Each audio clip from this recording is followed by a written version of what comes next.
Nick Marseille, joined by my co-host Asa and my best friend Cole Eastwood. What's up, everybody? Welcome to Go Live. How are you? How's everyone? How are you, Asa? How are you, Cole? Let me take this That was out. actually kind of beautiful. I enjoyed that. Thank you, guys. Yeah, you're welcome. I know you always do. I know you love my screams. I normally hate them, but the auto-tune did the trick on that one. It was pleasant. And there was no auto-tune, it was just reverb. Come on, bruv. Oh, even better. What are you saying, Brad? You good? Yeah, I'm always good. Busy weeks, busy times. But yeah, I just want to get on with it. Let's get on with it. Yeah, let's just go, man. We are joined by none other than a broder from another moder. It is Cole Eastwood. Yeah. We're squeezing your tits together. Okay. I was dying in the intro because I don't always catch your intro, and I forgot you do that. Oh, I hate that so Oh much. my I look gosh, like such a you're so melt. Disney. I look like such a melt in that. I just got me else to change it. I love it. Oh, you did. I love it. How you doing, man?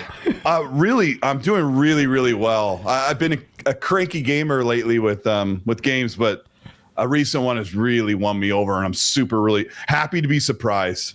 We'll talk about it today, but yeah, really happy. Oh yeah, because we've got, what is it? Tom Henderson talking about some shiz as well, right? Yeah, in about 20 minutes, he's going to drop some exclusive news beat or something. I think I might have an idea what he's going to talk about, and I really didn't think this was going to happen, but we can dive into that whenever we can speculate or just wait till he says something. Tommy, are you there in the chat, Tommy? He comes in. He does. You got to do it like Rugrats, like the redheaded guy. Tommy, exclusive on here, Tommy. What's that guy's name? Bethana. Oh shit, man. But yeah, man. We'll wait for that, and we'll probably break that news as it comes. We'll be keeping an eye out on social. So, Tom Henderson, if you're going to drop some nuggets on us, we're going to be see if they're tasting morsels or not. We'll find out. We'll find out soon. Asa, what have you been up to, bro? Tell the peoples. I can't remember. It's been a long day, guys. It's been a long day. I'm still playing. So, I know we're going to talk about Dragon's Dogma in a bit, so I won't go into that too much. But I've been playing Final Fantasy Rebirth. And there's this central character in it called Chadley who really irritates me badly. So in Dragon's Dogma, I've created a pawn who's based on Chadley. And my theory is that if I play through enough of this game with Chadley, pawn will be really cool. The character will grow on me. I'll jump back onto Final Fantasy 7 and I go, you're not that annoying anymore. I'm enjoying this now. So it's my master plan all coming into fruition. A little bit of Halo. That's about it, really. Oh, okay. Cool. No, man. Why does Chadley sound like me to you? It sounds like gas. Just like tolerate gas. Gotta find my coping mechanisms. Yeah, ways to cope with gas. You need them. What about you, Cole? What were you saying? I was playing some Jedi Survivor. I decided to pick it back up and try and beat the game since I'm like toward the end. And since Mag, my co-host on XNC, claimed that it was going to be 4K 120 on the PS5 Pro, I'm like, let's see what this sucker can do. I was watching him get Matt got murked by Digital Foundry's Alex Battaglia, and he had Tom Henderson. They were going at it, but that's his source, man. Maybe the source threw him in the deep end. Yeah, it was weird. I talked to Mag the next morning because I'm so ADD, I did not even clock that he said it. He was like, so I got some news on Jedi Survivor, and my ADD brain's like, Jedi Survivor. Oh, yes, I remember that game. I should reinstall it. Yeah, I should reinstall and play it. And he's like telling me all this breaking news. I'm like, sounds good, Mag. All right, what do we have next on the I know topics? exactly what your ADHD is like, because I was on a show, same thing. We'd have chat. both of us have such bad ADHD, yeah, we would have full-on conversations where we didn't even know what the other person had said, where we'd repeat the same topic. If you remember that, those were the good old days, man. That was probably the worst podcast on the planet when you and I were clicking on the same frequency. But I messaged Mag and he said, "Oh no, it was just they got it clocked up to at one point." And I said, "Oh, I'll check to see if you sit on the show," but he didn't say that. So yeah, it's one of those things. Excited L's, but thankfully Mag actually didn't get called out by name. People just said, "I heard this is BS." So he kind of flew under the radar. What's that? They'll just do what they normally do and just blame you for it. Yeah, well, I mean, I didn't get like any heat for it, but yeah, I mean, we're trying to be more careful about news breaking, and I don't know. If I don't hear it, I just kind of say, "Okay, thanks for letting me know," and then we'll go from there. I guess all will be okay. I always like, it's okay, Mag. Nobody's going to take it to the Superior Court. I think we're going to be okay. We'll just be more careful next time. But we're fine. No, fair enough, man. I'm sorry. I've been playing that and then Dragon's Dogma, which for anybody who cares, I wasn't excited about it. And then you got it early in New Zealand. You flew over there and you made this video and I sat and watched it. I'm like, holy crap. Like, you were so happy.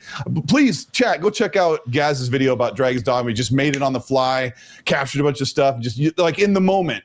And you were enjoying it so much. And I sat down and played it for like 5 hours that night. So that's what I've been doing. I'm like 15 hours in. Same. Love it. I've been loving it as well. We'll definitely talk about Dragon's Dogma that's one of the meat of the conversation. We've got like 11 topics here, so we'll have to go through a lot of them, but that's the one that I've been playing. The NC says Dragon's Dogma 2 is his game of the year. And, it's so much to talk about with the Outrage and Steam and all of that stuff. So we're definitely going to get into it. So let's just go into... Cole Eastwood, say some nice things while I get my piece of paper and pen. You're like totally stumbling. Asa looks really handsome today on the everybody give him the big thumbs up and thumbs up for the podcast.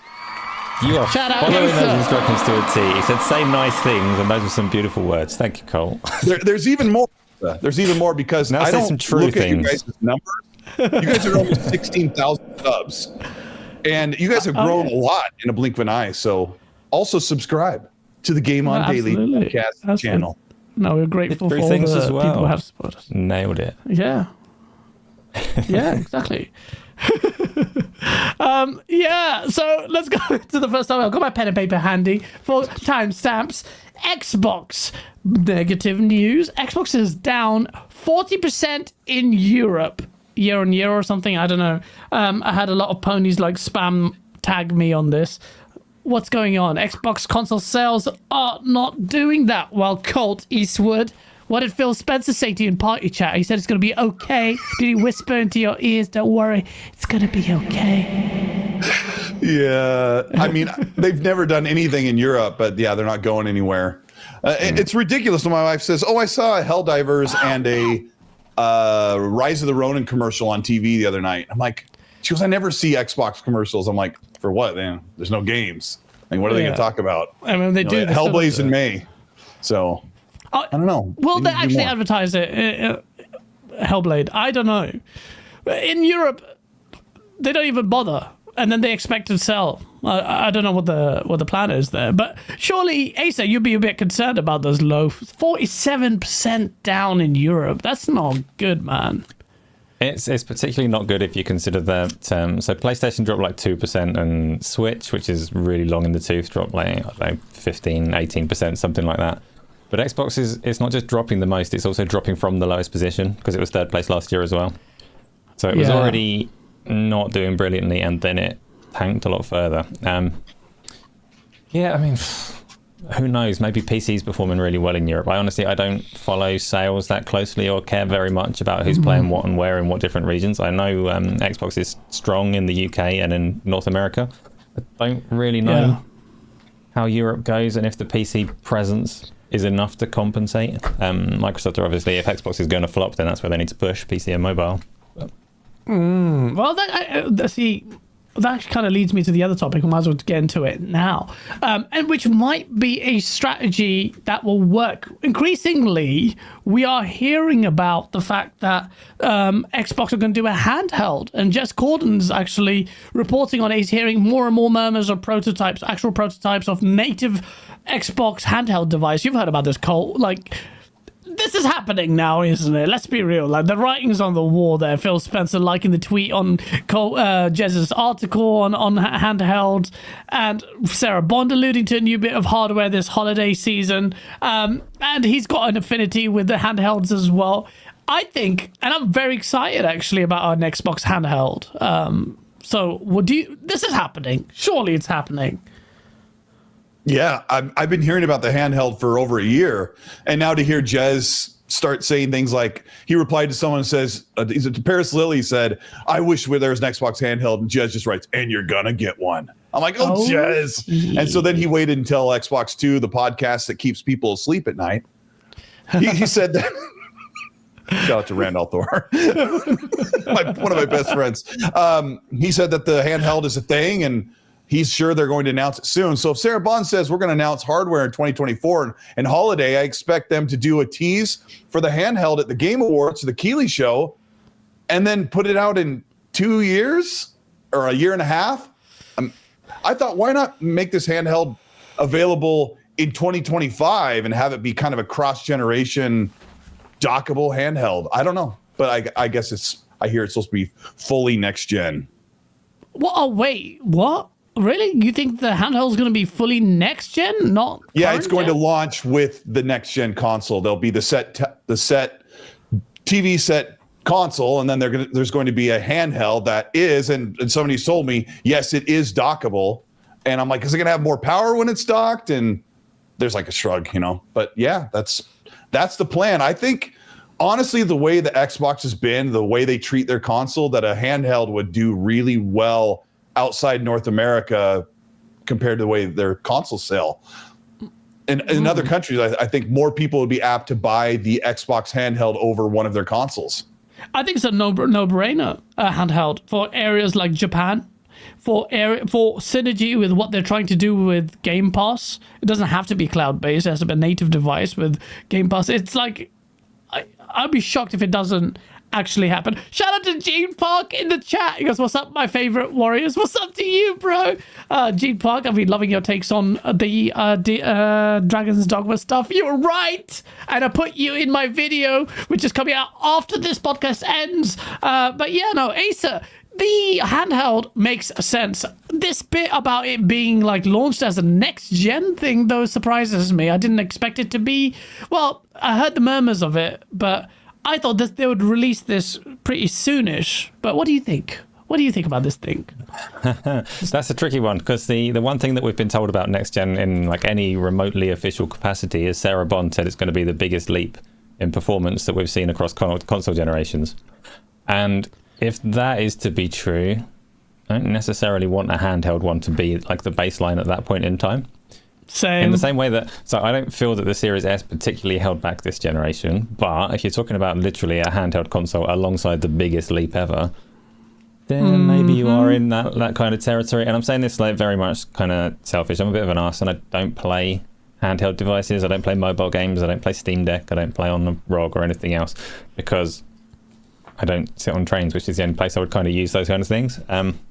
So I don't care for it. For the moment, if you put next gen out of the picture for a minute and assume that it's coming sometime in the interim, so long as it surpasses the floor that's like the Xbox Series S, so long as it meets or surpasses that, it doesn't do any harm from like a game design perspective. So yeah. I've got no problem with it, but I'm not sure about this. It's possible. What's Colt saying is entirely possible, because we know that they're likely to do the base, like the high performance and the other model again next gen. It's obviously been successful, but then I don't know, a handheld wouldn't really do the price reduction at the same time. So there's a lot to kind of chew on there, and I'm not really sure what's going to come. Yeah, the handheld's not going to be cheap, right, Asa? Yeah, exactly, which is like very central to the structure of having those two consoles at the moment. So I don't want that dual performance thing. In retrospect, the Series S in many ways was a masterstroke, but in many ways I feel like it's kind of held it back. I don't know. I just feel like it defer to your technical knowledge on this, and we've had like David Springate and all of these developers who are way more, knowledgeable about this and experienced about it. But going forward, I don't want this almost like dual SKU thing, dockable stuff. But then things are changing as well. There'll definitely be even greater focus on cloud, how they'll reconcile that with xCloud and performance and upgrades they definitely need to make in this space compared to services like GeForce Now. Remains to be seen, but I'm actually excited about the handheld. I typically don't even use my handheld. My brother smashed up my Steam Deck, which I barely used. Well, his cat did. But Did his cat do the... Yeah. Cat's so cute. Shut up, Mojo. While he's looking at you? Yeah. It's so not, bro. These cats are so smart. It's just literally like that. It just looks. It comes into the studio because my brother's staying with me for doing this month for Ramadan, and it's so cute. And just chewing on the most crucial wires in my house: the internet wire and the power supply, to my PC and the Xbox. Yep, they know. Why did you pick these three? You know which ones to cut out. You've seen the cat that attacks a guy when he gets a PS5 for Christmas? No, I haven't. Like, cats are smart. He goes, oh, it's a PlayStation! The cat just mauls him. Bot cat. Well, we saw, and Sean knows this, the dog that took a shit next to the PS5 at Christmas. So animals are very smart. And they're very smart. Let me read The these dog's super like, I've chats. seen what Jim Ryan's doing. He just squats. I'm going to do what Jim Ryan's been doing. Here you go. Take a shit. Shout out to Jim Ryan and the dogs and cats that defecate on PlayStations. Before we go on to the next topic, let me read these super chats. We've got Shabs. Thank you so much for the £2. I know what this is going to be about. Kupo, yep, there it is. Adventures of Chadley is GOAT. And Sean 786, what's good, player? Hit that like button, homies. Shout out to PlayStation 5 inclusive Rise of the Piss. It must be that PlayStation fragrance. Oh, Sean, you need to get on the show again, man. I miss you, man. Shout out to Sean. Rise of the Pony. It says PONI. Yeah. That horse. That horse Oh my is something god, else. we're going to talk about that game. Shout out to Epic Treasure in the chat with the $3. It goes to Colt. Is that what you want? What is that reference to? She posted the classic, the greatest freak out ever, the guy freaking out in his room. Oh yeah, I love that video. Is that what you and want? I said, Remote in the ass. He just takes this remote and goes, ah. That's I actually missed fake, the but it days looks when I like thought that was a legit freak out and not staged. Oh, bro, like a I wanna keep it that break.com and just watching that stuff. I thought it was Break was legit as amazing. well. It was legit. Shout out if you were on break.com and E-Bombs World back in the day. E-Bombs World. Freaking memories back in the day, bro. Shabs goes, Colt, you said a Randall Snore. I love you, bro. We've been saying Randall Snore for ages because he's always sleeping. Oh, yeah. I mean, But he's always Xbox too. lucky. They are a killer podcast, so they are dominating the scene. Those guys they get it done. Yeah. I always see these ponies now taking things out of these ponies just take clips out of multiple shows. There's some these absolute virgins, and they keep going after after Rand and what Jess are talking about. Oh look, they're so negative about it. I'm like, bro. Rand's always just kept it real, man. Just talking about it. It's like, what the hell's wrong with you? They have the most deadpan conversation about what the price of the PS5 Pro would be, or something like that, or something with the specs. Look at the cope, the deceive. I'm like, there is no cope. There's no emotion or any type of personality going on in that podcast. It's straight news. No personality. That's so deep. That's so deep. Guys, yeah. Oh, yeah, I love Rand. Fuzzy Logic, shout out to you with the $5 because Sarah Bond said the biggest technological leap, not biggest leap in performance. Biggest technological leap across generations. That's marketing fluff. It's typically what you tend to get. But the fact that they say that, yeah, like, well, show it. I know, we were like, she goes, and the biggest technological leap ever for a console generation, and I'm like, I don't believe you. I don't believe you too, Shabby. I don't believe you. I have every reason to mistrust you. and Ace is like, Do the cult face. Asa, what did you think of? I gotta hear Asa. What did you think when she said that? Biggest technological leap. No, same as everyone else. Like, we'll see. Like, I hope it's true. Obviously, we all want that. The super chats. What that's alluding to is that I don't pull faces. I'm very very deadpan. The super chats alluding to that being much more like open to interpretation, though, right? Rather than biggest performance, which is quite a specific claim. Biggest technological leap. Yeah. Maybe the leap is that it's really small now, or something silly like that. But hope not. Hopefully not. They'll get murked. But yeah. Oh, it's Gamsley. Shout out to you guys. Best threesome in gaming, baby. Brotator forever. Someone ban that you know, guy. Gamsley. Yeah. And you know how I know your taste is bad? It's because Zorka likes Brotator, and he has the shittest taste in the history of humanity on movies and games. Shout out to Zocker for buying a $6,000 PC so he can play World of Warcraft in 2002. Bro, that's all he's playing. Freaking Wailing Caverns all day, playing same instances. Shut up, Zorka. I know you're there, taking a shit. Next, shout out to me. Had a colonoscopy. No, he's not making videos. Just to check his ass. Shout out to everyone. Shout out to 400 people in the chat. Smash the like button. Come on, chat. Now, next topic. PlayStation VR 2 Asa. It has failed. Oh, come on, bruh. This must hurt. We've got it from absolutely reputable, unquestionable Takashi Mochizuki. He has never put a foot wrong. This guy is the ultimate authority on gaming news, and he has said, exclusively shared on Bloomberg, Sony paused PlayStation VR 2 production due to piled up inventory through the supply chain. People familiar with the matter told Bloomberg. And is it really a surprise? Really, because PlayStation VR 2 being dead, we had this conversation like 2 months after it was launched. We had David Jaffe saying it's dead, people saying it's dead. What do you think? I mean, like 3 weeks prior or whatever it was, Sony said that they were going to start looking at compatibility with the PC, and I took that as a really negative read at that point in time. Like they've given up on this thing. This is them like shirking responsibility for delivering software was my read on it. You can take it as a positive. Like the thing working on PC is a positive in terms of having that option, and compatibility is a benefit to the people that do have it. But realistically for me, that was Sony saying, well, Spider-Man 3 is not going to be a PSVR 2 title. Like Call of the Mountain didn't go down very well. We can't afford to make games that we sell at this price and people don't even like. So it's gone, right? And now they're pausing production because it's not selling as well as they thought. But even me, as one of the like staunchest advocates of VR, I love VR. I like the PSVR 2 headset. It's a very, very good headset.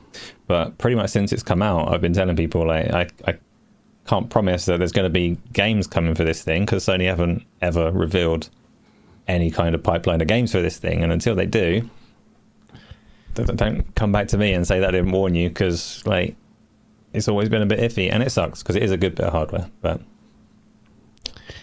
I give them props for taking the risk, but that doesn't you have to, just because you take a risk doesn't mean you get like automatic brownie points if you don't follow through with that vision, because it seems like it's short-sighted. You just didn't even have the serious intent to back it up and have faith in your own hardware by getting your first party to actually devote some energy. It's not as simple as that.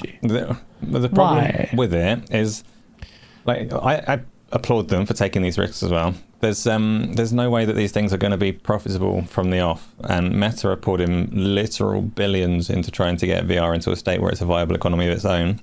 Apple are selling their thing for $3,500.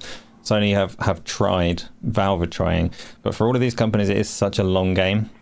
And the problem is that if you're looking at something that's a long game and you've got these devices where you can go, wow, the potential here is like freaking awesome, and maybe 20 years these are going to be so good.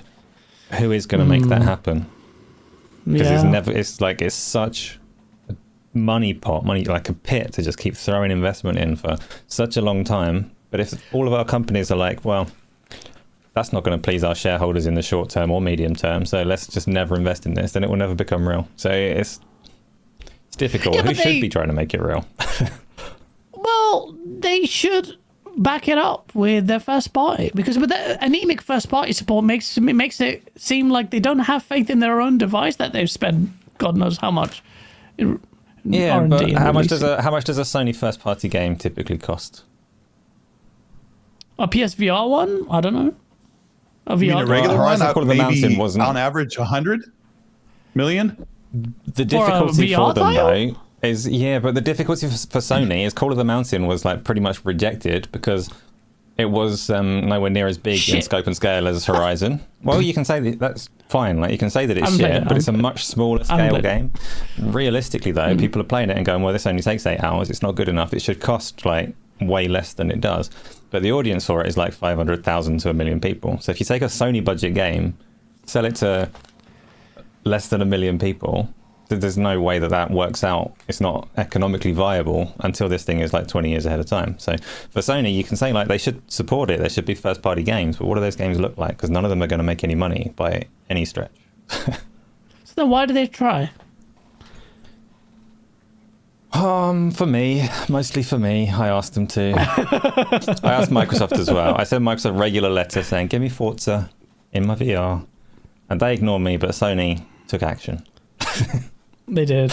And then they let it die. Now, and it just makes Microsoft look like, a bit more smarter in that regard. I still give it more respect to Sony for actually trying there and failing, but I do still believe in the future of VR. I just feel like, and I respect all the entrants.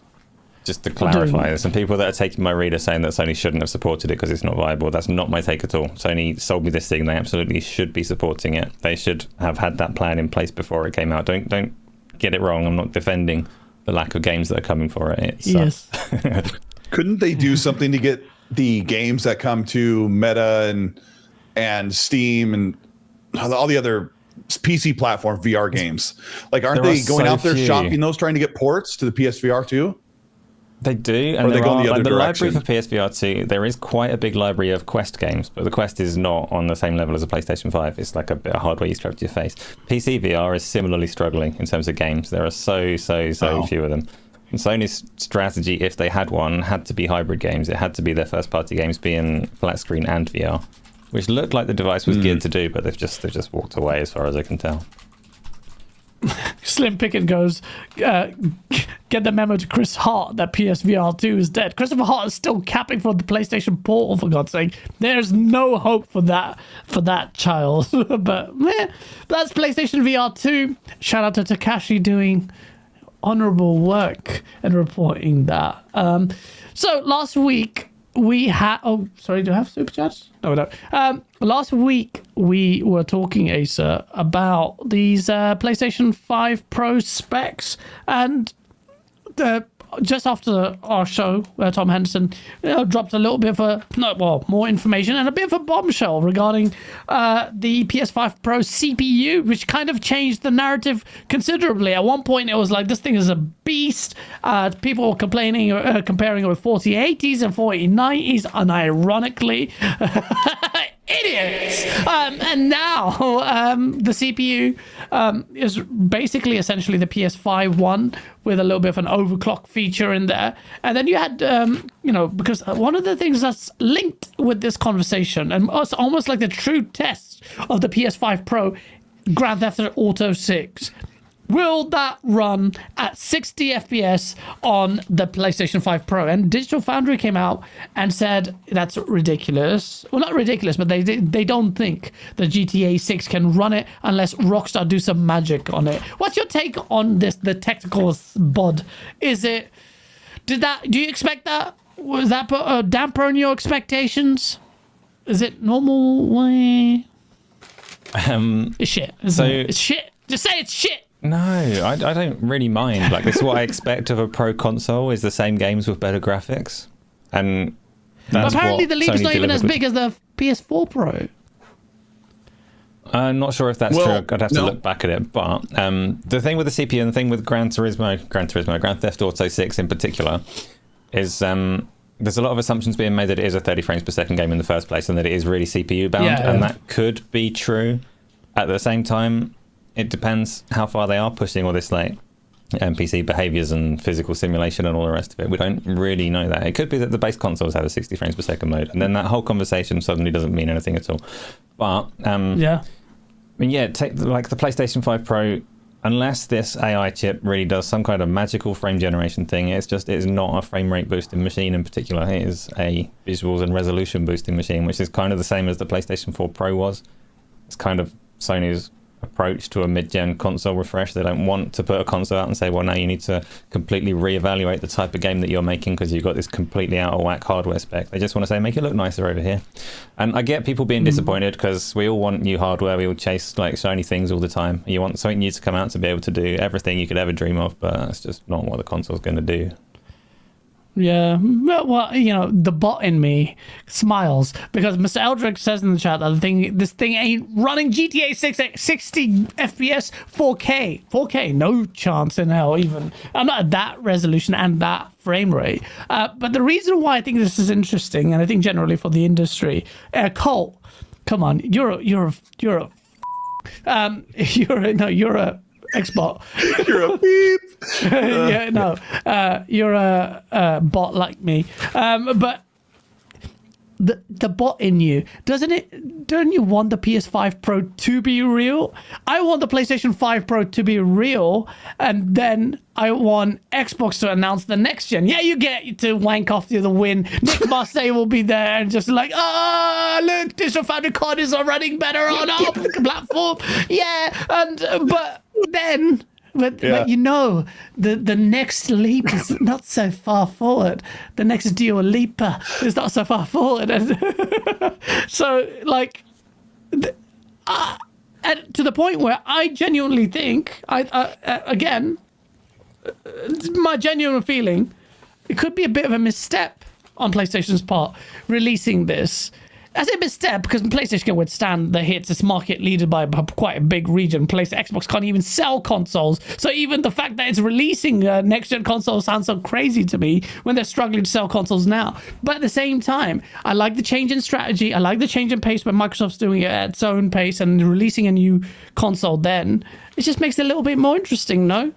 And you were throwing some mad freaking troll bait. You're some bad basic trolling today when you said, "Oh, come on!" You know what you're doing, you shit, and I loved it secretly. But I just well, then you need to love it publicly. No, what I'm saying is, and then I'm hearing Kotaku's full of crap. I didn't know this came from Kotaku, but there's like this rumor that GTA 6 is probably getting pushed like an extra 6 months or a year. I would love that. Right? I don't know if that's true, would love it. But the bot in me is like, GTA 6 is actually going to release closer to next gen on Xbox than it will to PS5 Pro. And why do you say Digital that? Foundries, that's what I said in my tweet. I know, but why do you say that? Because, well, I mean, personally, I think that Grand Theft Auto 6 was set for holiday of 2025, which is right when the PS5 Pro is supposed to release, right? But if there is a little bit of a delay, if they're going to push it a little bit, Rockstar pushes like 6 months. So now they're into spring. So now you're like halfway through the year to the next Xbox next generation console, which would probably run Grand Theft Auto 6 at 60 frames. Now, the whole 30 to 60 frames thing is the precipice that Digital Foundry said their games are very CPU intensive. They're very CPU bound. And with a 10% boost on a PS5 Pro, you're not going to get a game that sits at 30 to boost up double to 60. They just don't think looking forward that that's going to happen. So I'm with them. And I think that Rockstar is going to push fidelity. Well, I think the PS5 Pro will do really great will be to allow them to get resolutions higher. Because like sometimes we're getting 1080p 60 on brand new games on these consoles, right? So maybe you can get a higher resolution, and then instead of games jumping down to 55, 54 FPS and coming back up, maybe the PS5 Pro holds that like line at 60 much, much better and makes games feel much better because you have that little extra power. It's like, it's $100 extra. That's what I think too. So I don't know. The bot in me, I would like to see the hardware compete a little bit, but Xbox just isn't playing that game anymore. I mean, they're going to put out a handheld. So lame. It's lame. You know it's lame. Say it's lame. Yeah, I do. But I mean, if they were going to say, oh, next generation, well, we don't know what they're doing. But if Xbox is going to be like, we're going to put out a handheld and then the Series S2. And that'll be, you get the little Series S2 and then you get the handheld. I'd be like, oh my God, that sounds horrible. Yeah, but I don't think they're And going to. I'm I think they're going to give you the premium, most powerful console that isn't the most powerful. You know, that sort of thing. Well, I don't know. Well, Phil, It'll if kick you're the watching pants this, off the Pro until the PS6 comes out. There's going to be a different. I don't know. Maybe Xbox is going to be closer to a release with the Nintendo consoles, and they'll just kind of launch alongside them. I don't know. Who cares? I care. I don't think. I think. I think it'll be good for the industry to have that kind of change, man. Like them launching all together at the same time. It's like back and forth, keeps things a little bit fresh. And I think Xbox actually would serve to do better to be out of the shadows of PlayStation all the time. But we shall see. Just double checking. Yeah, no, we're good. Yeah, so nothing from Tom Henderson yet. I just checked. Yeah, nothing yet. Okay. He's a few minutes late, but we'll see. Maybe he's writing it up. Go on, Tom. Come on, Tom. Here I know he's GameOnDaily. listening. Come on. Yeah. He's like, I'm trying to write this article, but I'm listening to Gas. Oh shit, Tom, don't worry about us. Just push it. We want to get the news. We went news. Speaking of news, you gave me this news before we went live. Another scathing indictment on the performance of Suicide Squad and Rocksteady's legacy getting shat on. Game like Gotham Knights sold 33% more than Suicide Squad. Colt Eastwood. What? You even played Gotham Knights. You actually liked it. It's the better Gotham Knights. The better game. It's 10 points higher on OpenCritic and Metacritic than Suicide Squad. I don't know if it sold better. Gotham Knights is a better game. Is it a great game? That's a good game. People should play it. It's fun. Because you just told me. Yeah, it's okay. Suicide Squad's so bad I couldn't even play it. I played the first 3 hours twice in the open beta and then at launch, and I didn't even bother. But it's also Sea of Thieves has sold better than Skull and Bones. I had numbers on that. It's just kind obvious. of the AAA scene's been kind of funky, but it's good to see some of these things doing really well. But the slight divergence, we've got Face. Shout out to you with the $20 super chat. Goes Colt, the same way Xbox fans thought just specs alone for the Series X was going to curb stomp the PS5, but they were proven wrong. And the PS5 is punching above its weight the same way the PS5 Pro is going to surprise people. I think on that point, the Xbox definitely was the weak one in terms of delivery of what it was supposed to do. But the PlayStation 5, don't give it too much credit, because I don't rate the PS5's performance that much either. Like, it's not doing incredible. It's not punching up. So, like, you're going to really exaggerate the PS5's performance? Not really. Especially when this week we got nice of the rise of the shitness. But, yeah, no, generally, I know it's not exactly a fair comparison.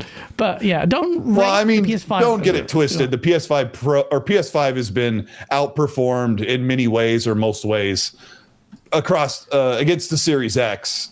But it is punching above its weight. He's absolutely right. The PS5 is doing more than it should more than with the that Xbox. power delta. Yeah, but it's not doing crazy bits. It's not doing like Mark Cerny was like transformative in game design using this SSD. Game development hasn't even come to that point. So, you know, what's happening there? So it's not exactly great. Final Fantasy just came out this year. Is that running well? Is the PlayStation 5 punching above its weight? You're already begging for a PlayStation 5 Pro to run that game on a smooth 60. People are playing that game on 30 with fidelity, and it's still blurry. Like, I might be speaking out of turn, but Final Fantasy Rebirth, Final Fantasy VII Rebirth is a cross-generation game that got put only on the PS5. So it suffered in sales for that fact, but it doesn't look like a next generation game, and it certainly doesn't run like one. I don't know. You don't think you're not impressed with the visuals of Final Fantasy Rebirth? Well, let me say it this way: Final Fantasy VII Remake looks amazing, it looks just like Final Fantasy VII Rebirth. I think they look both equally the same, and that was made to run on a PS4. Asa, you played both. Do you think I have not played Rebirth looks the same? Is there a big jump between Rebirth and 7 Remake? So I played Remake on the PS4 and I never got back to it on the PS5. So I have not particularly done a direct comparison. I can say for Rebirth, like the scope and scale of the game is very different to Remake. The thing that links them is Rebirth is still made on Unreal Engine 4. Yeah. So it is like there are obviously common threads between them, but I think that game would perform a lot better if all of the characters were bald. They put so much into the character's hair. And I saw something that said like Cloud, the main character, 50% of the polygons on his model are his hair. And that's a lot. But Aerith and Tifa have a lot more hair than he does. Like, it's really good hair. PlayStation fans love that stuff too. Yeah. Yeah. Well, I don't know. Like, but that game on its own right didn't exactly perform that well. So to say it's doing already in year put it this 3. way, right? If it was actually a cross-gen game, if this thing was to exist on the PlayStation 4, it's doing like 30 frames per second on the 5, or like totally tank the resolution. So if you actually tried to run that thing on the PlayStation 4, never mind all the hitching that you'd get trying to traverse around, never mind the loading screens and all the rest of it. If you just tried to run that thing on the PlayStation 4 base model, nah. No. Okay. And Shab says, in Rebirth, the Moogles are anemic. Hashtag Cooper. And Iman the Rich the Swag Lord says, Ace high as hell, just like me. It's not true. He looks not true. I've seen people in chat, they're like, oh, he's baked. He's full of charisma. Neither thing is true. No charisma, not baked. A little bit tired. Turned the ISO down on my camera a bit. I'm a bit darker than usual. That's all that's going on. Oh man, yeah. So face, like, okay, but I don't get PS5 Pro, but comparatively, yes, on its own right, yeah. But another bit of news that is negatives, potentially positive in the future, but again, another scathing bit of news against Bungie. Cult Eastwood. Bungie replaces its game director with a former Valorant director, and we were all saying the writing's on the wall there. You guys are just it's all turmoil and whatnot, and then we find out it's now basically a hero shooter. They just switched it last second, which generally means one thing: the shit has hit the fan. I don't have much confidence in Marathon. I actually want this game to be good, but I think Sony are in trouble with this. They spunked that $3 billion. If in hindsight, no way would PlayStation pay that money to buy Bungie if they knew what they know now. What do you say about that? I thought PlayStation didn't need to be managing their studios, guys. I thought that was an Xbox problem. They've had nothing but problems with Bungie. Sorry. I thought I had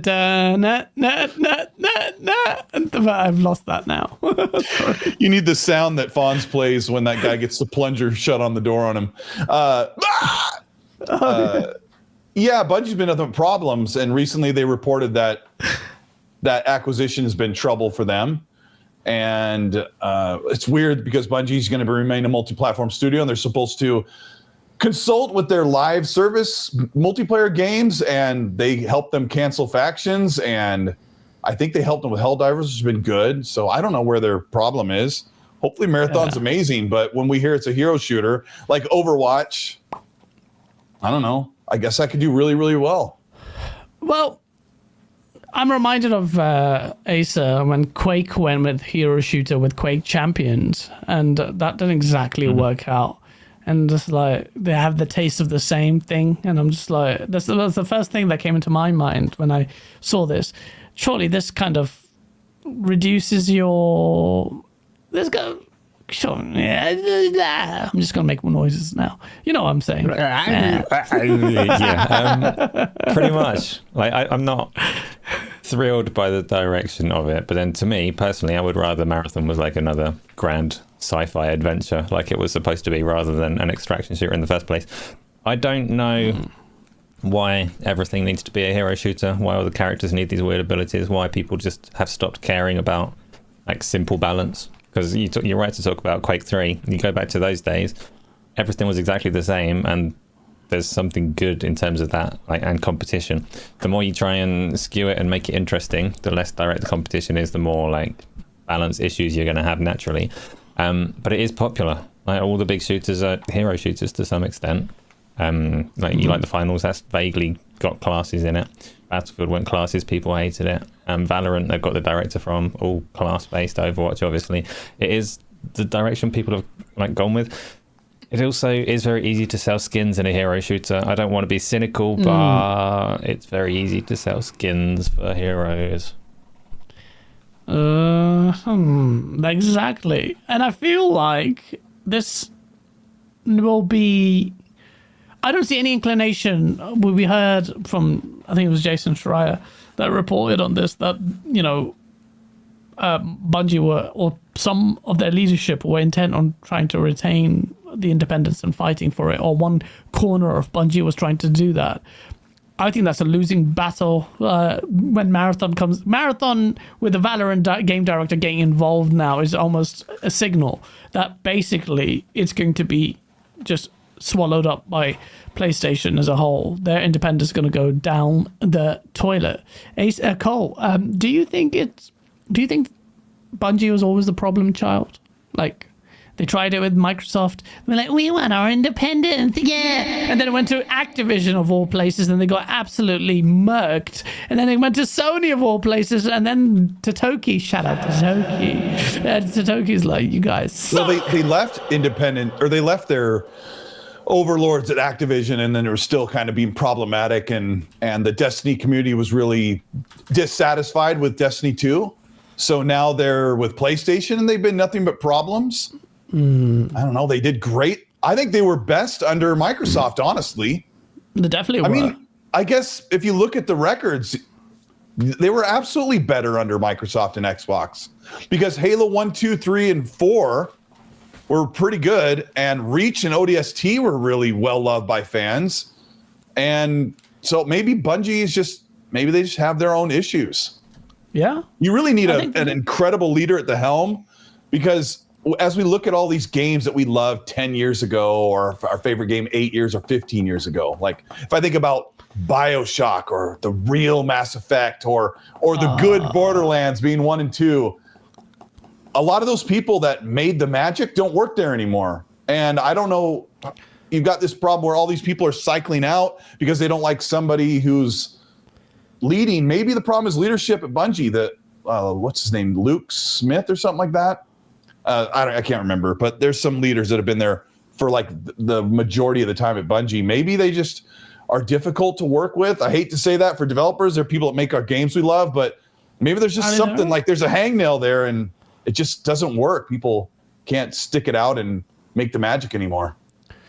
Yeah, I mean, a lot of time has gone. A lot of people view these studios and like with rose-tinted, goggles, but there's been a lot of staff movement. Bungie's quite funny because they have a retention figure there, but most of the staff don't even really want to be there. So it's an ugly breakup, but ultimately is a very, very expensive mistake that kind of has limited Sony's buying power, because $3 billion is a lot for Sony as opposed to Microsoft with its $70 billion monstrosity of an acquisition, which is still quite a lot for them even, but it depends. I await to see more of Marathon, but I do like PlayStation doing more gas or trying to do something on that. Multiplayer.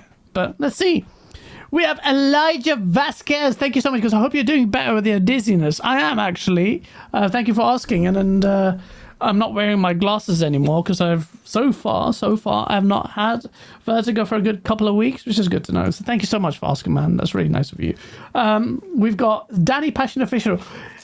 Can Gaz now admit that Sony bought Bungie out of desperation because of the ABK deal? Now admit. I was literally the first people saying that this is the desperation buy. I literally made a source video immediately after it was announced that this was a desperation buy. Get it from the ponies all the time.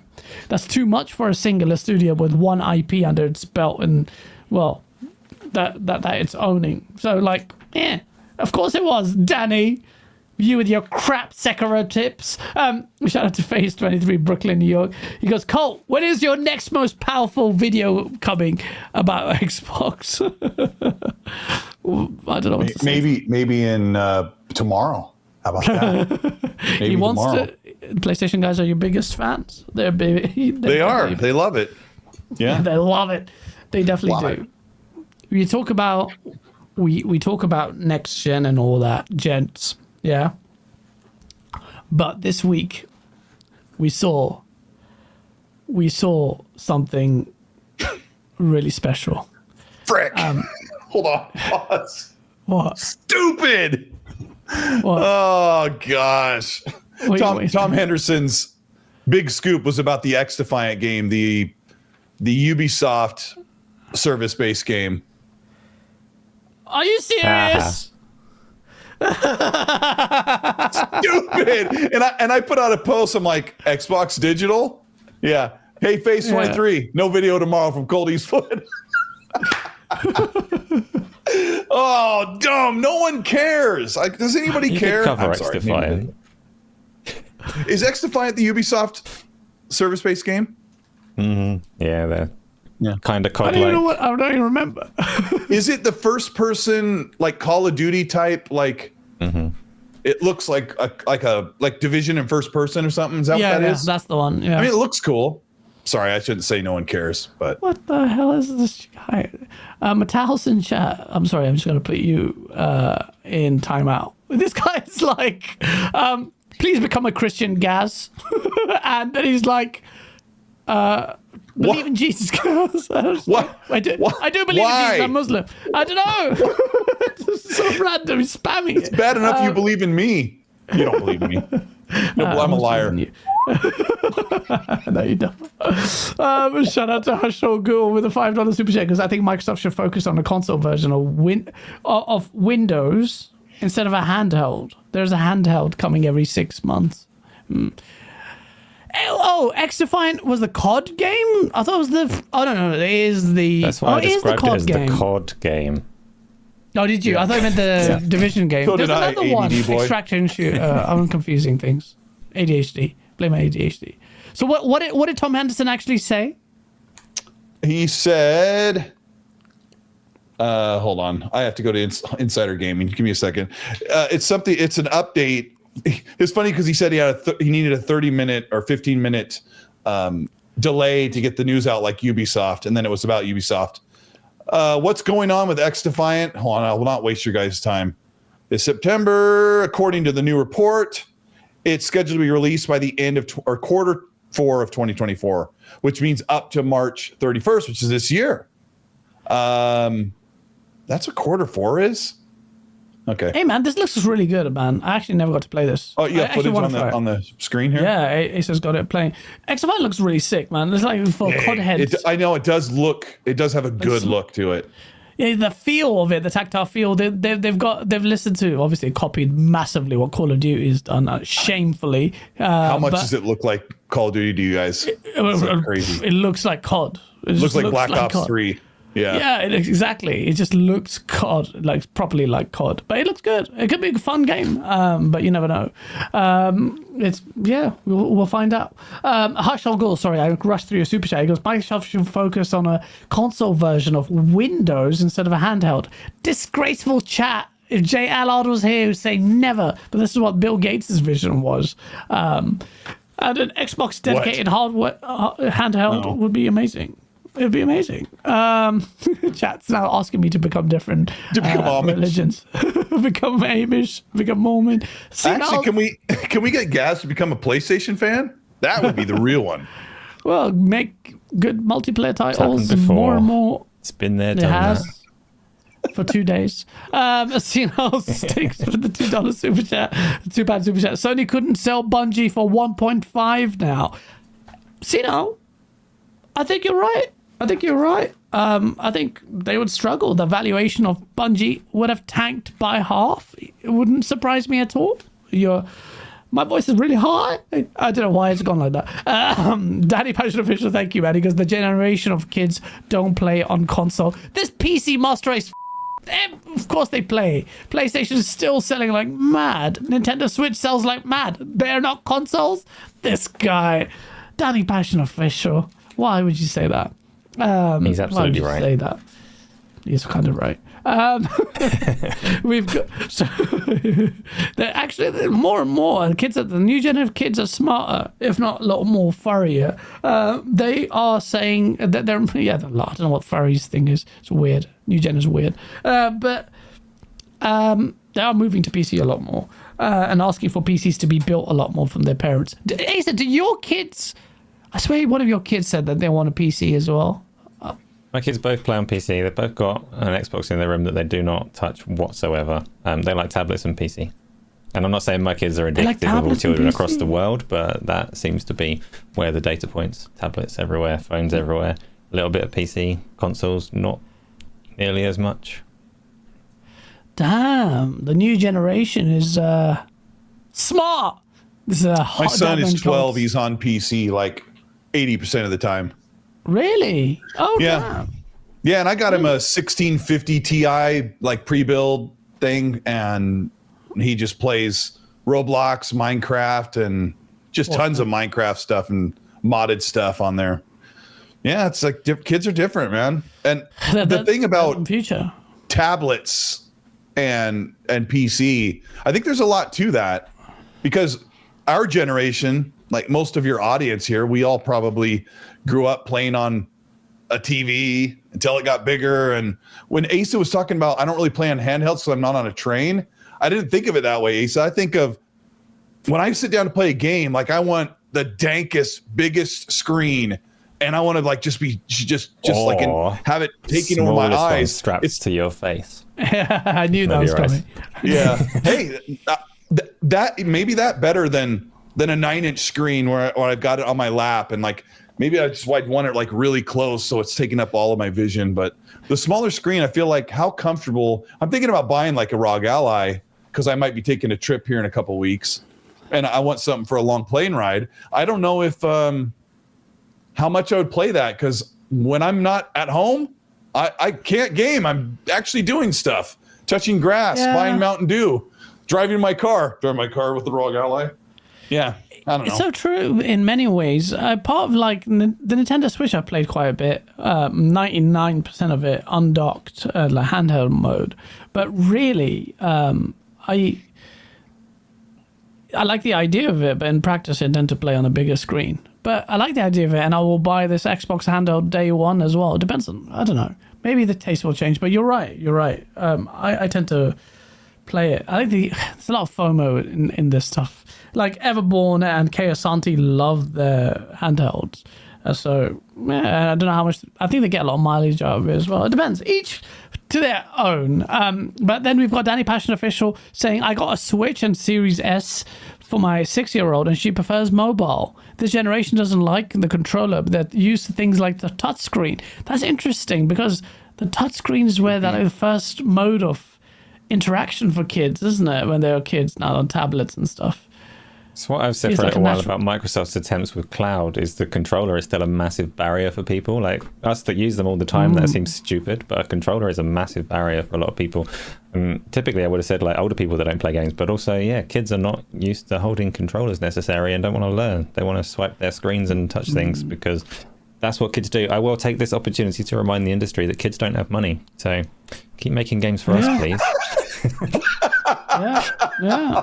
It's so beautiful. Exactly. That is so perfect. Ace is basically like, forget the kids. We're the ones playing.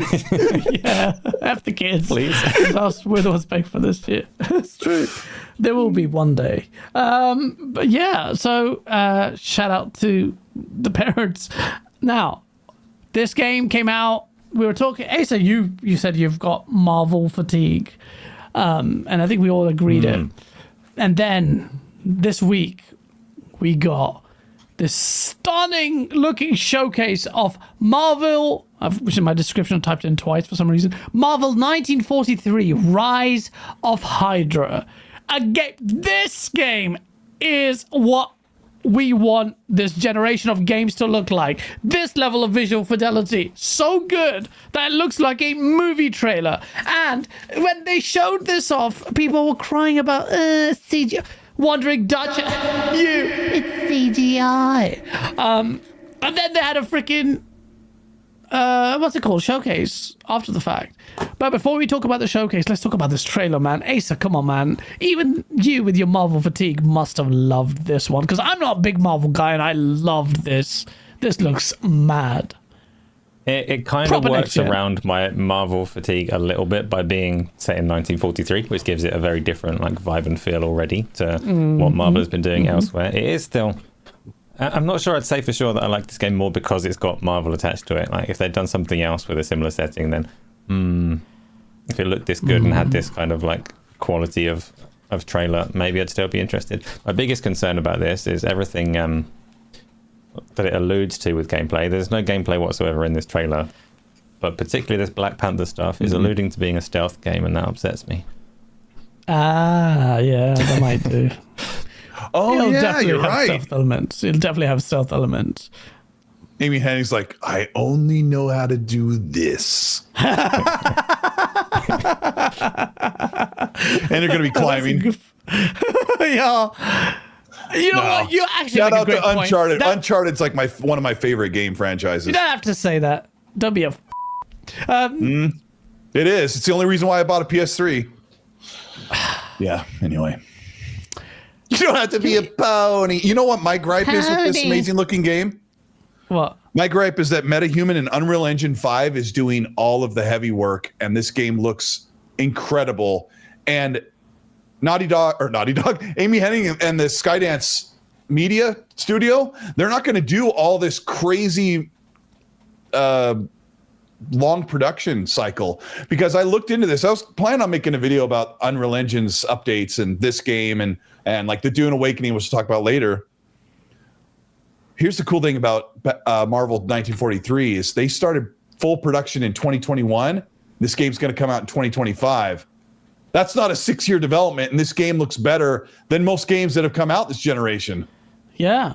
That's what I'm thinking. I'm like, okay, so we're going to see some quote unquote cheating where all this stuff can be built for them. You see the guy with the virtual camera panning inside Unreal Engine 5, actually virtually looking around the world and then turning around and getting to the back of Captain America and watch him running while MetaHuman does all the animation and the running animations and the connecting of all the chain animations, and then the face capture, which can be done like with a phone and then they slap it onto the character model. Like, everything looks amazing. And these developers no longer have to toil away for 6+ years to put out a game that looks this great. I hope it's fun. So this is good news. We needed this. Absolutely, man. Unreal Engine 5 seems so versatile, and putting tools in the hands of all kinds of developers, from indies to, in a way you can do it on the phone. In this Unreal Engine presentation, they went around, for people who were naysayers, took off Black Panther's mask, so it was the actor who did incredible voice acting, man. Like, I was like, this is better than most Marvel stuff I see on the big screen. It's so, yeah, well, literally, it's most, man. It was so good. Like the Black Panther actor in particular. So the dialogue in that is so good. Like, even the minutiae and the facial movements and the way it was carried sounds so natural. I was just like, what? This is amazing. People were griping about that Black Panther actor. He looks awesome. He looks cool. Why were they griping about him? I mean, it was kind of, it's off topic from this podcast, but one of my friends, Red Wolf, knows the name of the actor. He's been in a bunch of sci-fi and adventure like games and movie stuff.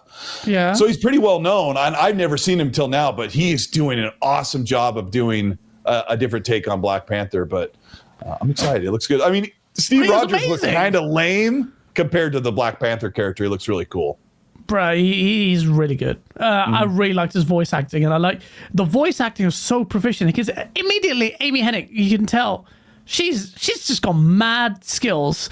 And in part of this, if you may have not seen it, chat, is when they show off this engine and they go off. They show off the incredible ground textures and how much load they're taking away from, the raw compute, like the triangles. Basically, it's all done. Just the smoke effects. There's a barrel on fire. I've never seen smoke that good in a game. And if that's going to be like that, and if you see that in a movie, you're happy with it, the way the lighting works. And this is such a versatile engine. No wonder everyone under the sun is using it, from Fortnite. You see the versatility there from Epic, granted, down to this next game, which was no, this one's nasty. Because it's my attempt at Dune Awakening. Like, oh, by the way, how good is Dune 2, man? It's just so freaking so good. It's so good, isn't it, Cole? Just I don't know. Compared to the first movie, was not a lot happened. When I saw the second one, I was like, this is good stuff, man. I'm glad to watch. So good. And Dune Awakening is another game that they showed off at this showcase thing, and it's not a turn-based PS world builder. Yeah. I don't know. I don't know what it is, but I want to hear your thoughts on what do you think Dune Awakening is. I'm looking at the footage right now. Like, this is an MMO game, but it's like they call it an MMORPG, but it's like a survival game, but they call it an MMORPG. And I don't think the studio's done incredible work there. Like, in their past, have they? Like, they've really smashed out the park, have they? Form in there. I wouldn't say they smashed out the park, because nobody has smashed the survival genre out the park, really, in terms of polish. It's a weird genre like that. But the studio has, like, years and years of experience in both MMOs and survival games, because they did both the Conan. What have they done? Conan and Conan. And some other stuff as well, Secret World and things like that. But most notably, Conan Exiles was a multiplayer survival game. Not massively multiplayer. That game's kind of janky, isn't it? It is. It's kind of janky. The survival genre is usually kind of janky, but if you want an experienced studio that have hopefully learned some lessons, then it would be them. In Conan, you can make your thing like good. this long. What's that? What's the In Conan, you can make your thing like this long. Your priorities are. I know where your mind is at. Well, I mean, but the engine does most of the work. Your cape. Cape. Oh, the cape. But if the engine is doing a lot of the work, they've worked really closely with Denny's team as well to bring this to life, and they were showing off a lot of the text as well. Like, the Lumen stuff is amazing, man. This engine is going to make it easier for us to realize incredible game worlds. So I'm actually really excited for Dune. Obviously, I'm a Dune stan. I would be. I'm not under any misconceptions about how good this game could be, or how bad it could be. It could go either way, but I really want it to be good. So Unreal Engine 5, we were having this conversation a year ago when Cyberpunk was, like, CD Projekt Red announced in that crazy disclosure about their entire roadmap. They're making so many multiple Cyberpunk games, the multiple Witcher games, and they're all on Unreal Engine 5. Now I'm not so skeptical. Now I'm like, I wasn't that much anyway, but Unreal Engine, man, Epic, their shares, I need to buy some shares in Epic again, because they're like the new AMD. Everyone's going to start using them. And it's going to be incredible. Imagine Gears of War, if you're going to man. buy shares from Epic, you have to keep an eye on their legal cases, because they're going to swing based on how they get along with Apple and Google. That's true. They're mobile. Yeah, absolutely. They will. But I believe in the long-term buy of Unreal. They're just, no one's coming close to them. No one's coming close to them. Griggity goes, Gaz wearing Jim Ryan white t-shirt. I don't think he has this picture on his shirt. Shout out to Ainsley. Harriet, for the people in the UK who know who he is, because he's a legend. But yeah, man, Marvel's, bro, man, this game looks amazing. It's coming out in 2025. Amy Hennig's running it. This is going to be a certified banger, and I'm not even a big Marvel fan. So for me to be hyped about it, just look at the visuals. What can you not be hyped about? I'm quite confident the visual it will hold up really well. I reckon this is going to be a 30 FPS game. Maybe it'll have performance mode on consoles, but I don't care if the game looks that good. But then, I was thinking the same. When you talked about the gameplay, I was like, there's definitely going to be a stealth section. There's definitely going to be a climbing section with the things that we don't really like that much. But yeah, we'll see. We will see. Shout out to... oh no, sorry, I missed a few super chats there. BT Maverick, good to see you, man. He goes, thank you for the $5 super chat. Goes, I miss X and C ADD cast. Yeah, this is basically that. He goes, genuinely my favorite duo in gaming podcast. Shout out to you, man. Now back to the PlayStation PSSR, aka the pisser upscale discussion. Oh my D-Batch, shut up about PSSR. First it was FSR. You annoyed me during the Xbox thing, and now it's PSSR. I make fun of D, but it's just a thing we do back and forth. I don't know. Shout out to Deadly Headley for being a member for 20 months and also the co-host of Ace's show. Along with Ace says Gamzy happy was about Saturday. earlier. I should have shouted that out. I'm wearing Yes. a t-shirt and everything. I'm pushing it, guys. I'm pushing it. Just so they know.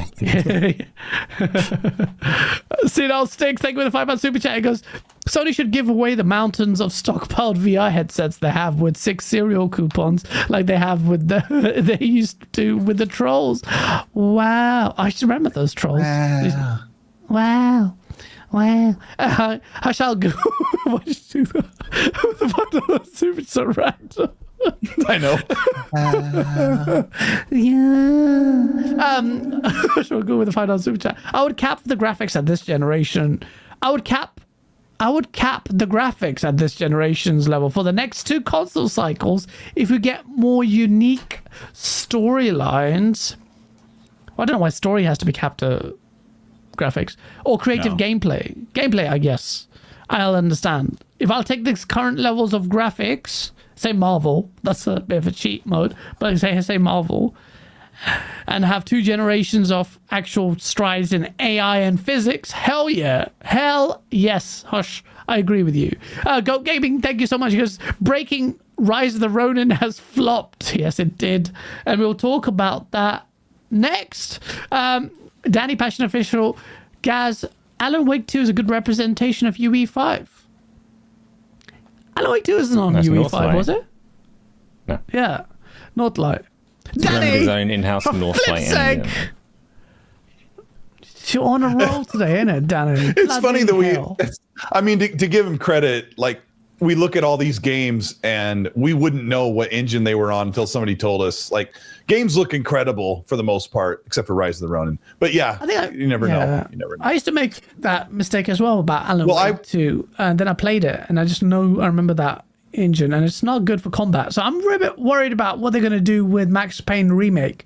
I don't know if that is engine-based critique, but I put up a tweet about I had this clip of the Captain America jumping from the Avengers game in 2020, which is not a great game, but has a kind of a cool. Yeah, the tweet did well because I'm like, I was watching on my computer. I'm like, man, this game looks really good after just watching the 1943 trailer, and I was like, is this Unreal Engine 4? Because it looks so good. It was Foundation Engine that Crystal Dynamics did. The whole tweet was about Crystal Dynamics made this amazing looking Avengers game that wasn't an amazing game, but I can't wait to see what they can do with whatever they're going to do. Perfect Dark on if that game's still going to be shown. It's probably dead. Hey, well, let me say one thing, and I don't know if this helps us like transition to your next topic, but when you talk about like gameplay and changing immersions, like I don't want to hit B to crouch and hit X or square to choke out somebody behind cover for the rest of my life. I'm playing a game where you, instead of air jumping and slashing, I'm climbing on an ogre, climbing on his stomach, leg, arms, and back to stab him in the back of the head. It's incredible. Like I'm so glad we're seeing some sort of I think they do that in Monster Hunter, but I want to see things like that you don't get on every 70 games you play. Yeah, honestly, you don't. But the AA space will bring more and more of that. You're going to see a lot more of that kind of ingenuity on the levels of fidelity that we're comfortable, spoiled with because of tools like Unreal Engine 5. Donataku, shout out to you, man. He goes, I don't trust anything with Amy Hennig. She hasn't headed a game with great gameplay since Soul Reaver, which is the most important for a superhero game. Me and you, Cole, or Asa, we kind of agree on that kind of climbing formula isn't all that great. Do you think Don is right in his sentiments, or do you gel with his sentiment? That's difficult to say. Like, she's got pedigree behind her. The stuff that we saw that became common across Sony's games Naughty Dog kind of established. So she was quite key in making these games play out in this way, I suppose.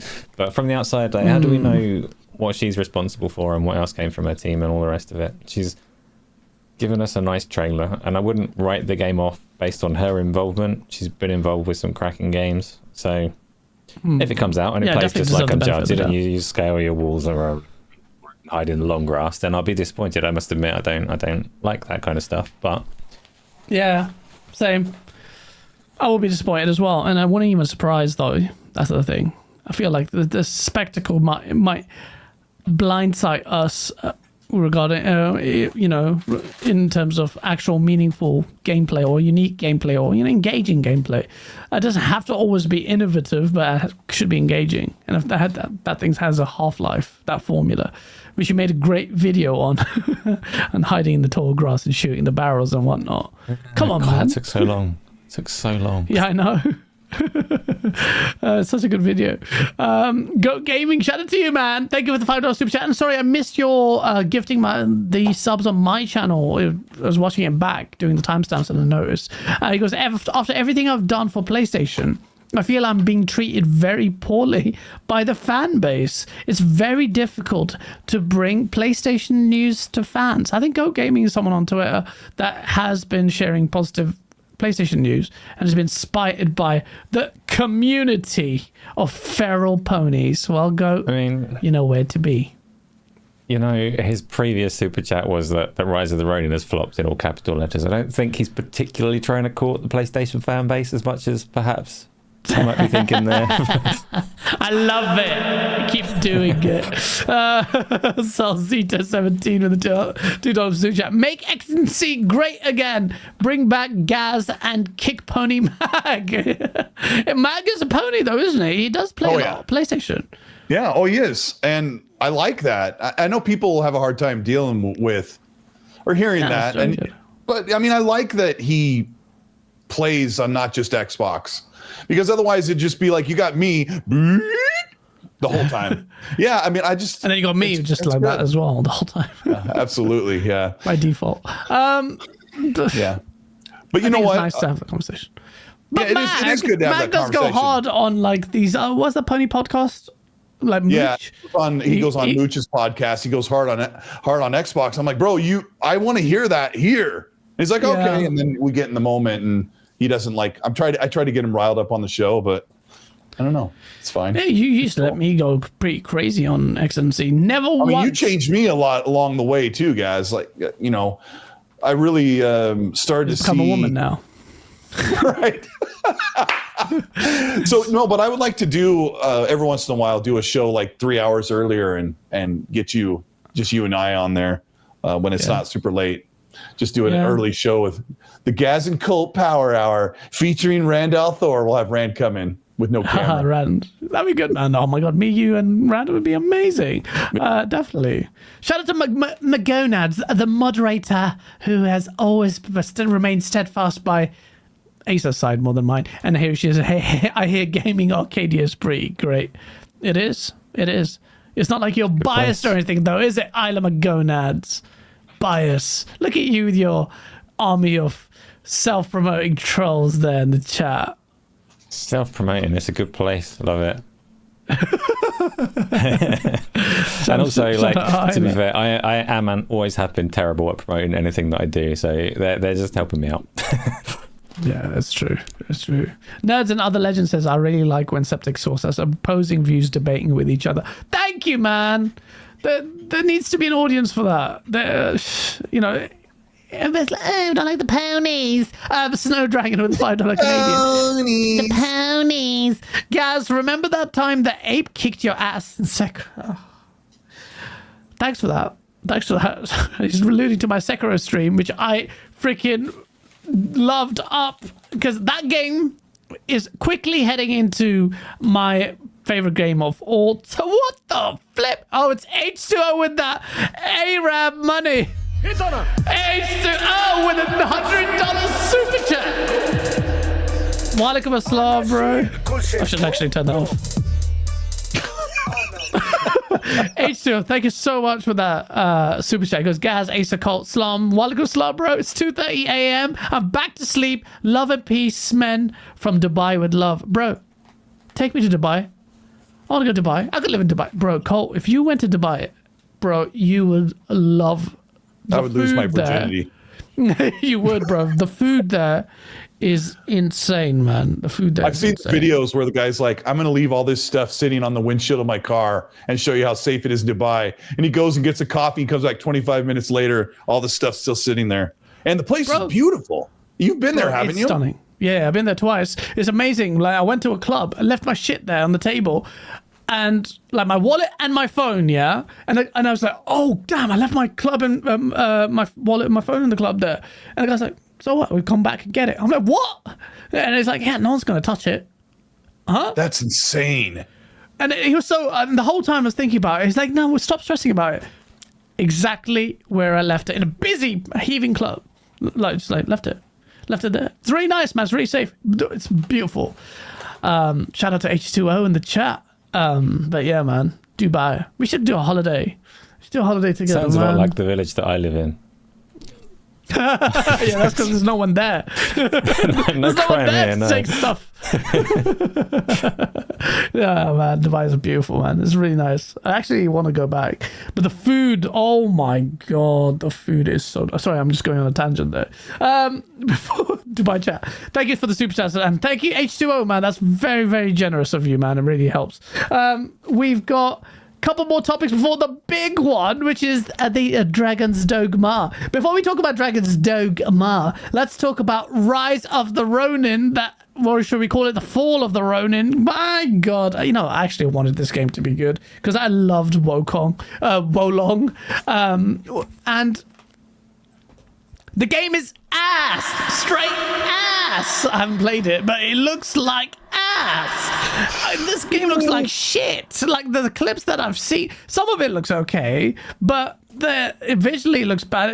It's not doing that well critically. And like we said last week, a couple of people had reached out to me that were reviewing. I'm like, it's not that good.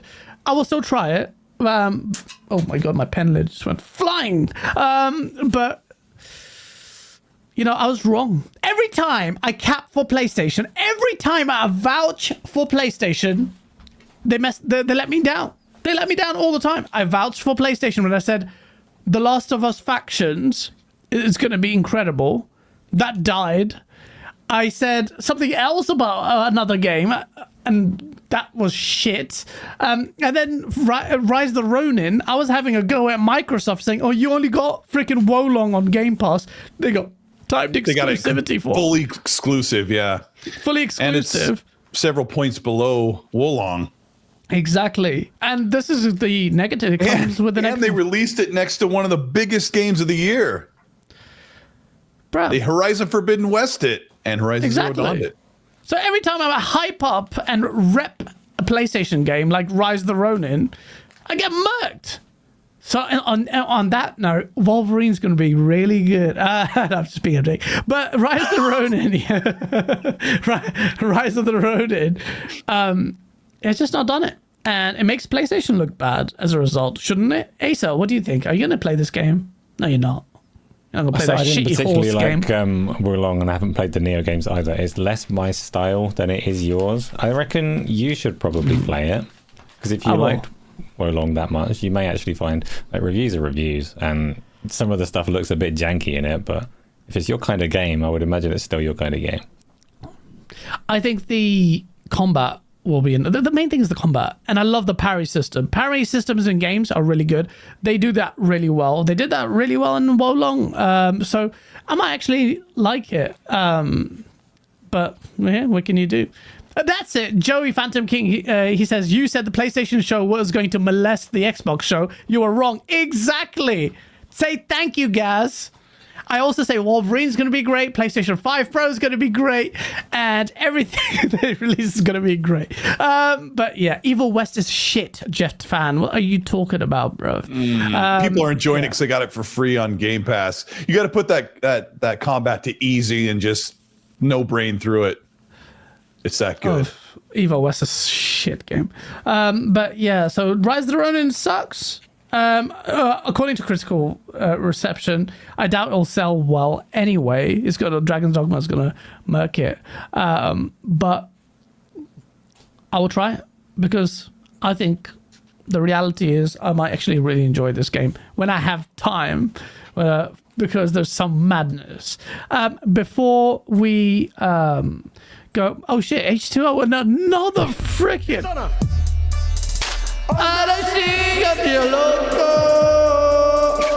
Jesus God, that's crazy, man. You just did $200 like it was nothing. Dubai money. Gold, Acer, Gas, you fly down here and your outings are on me, gents. We're just going to be fighting with you about who pays the bill, man. I mean that sincerely. Love you, brothers. I'm out. Mag and Fonz are coming too. Those boys are gold. Night out. Bro, Arab hospitality. Yeah, Arab hospitality is crazy, man. Or even Dubai and KSI. They're just unmatched. But, bro.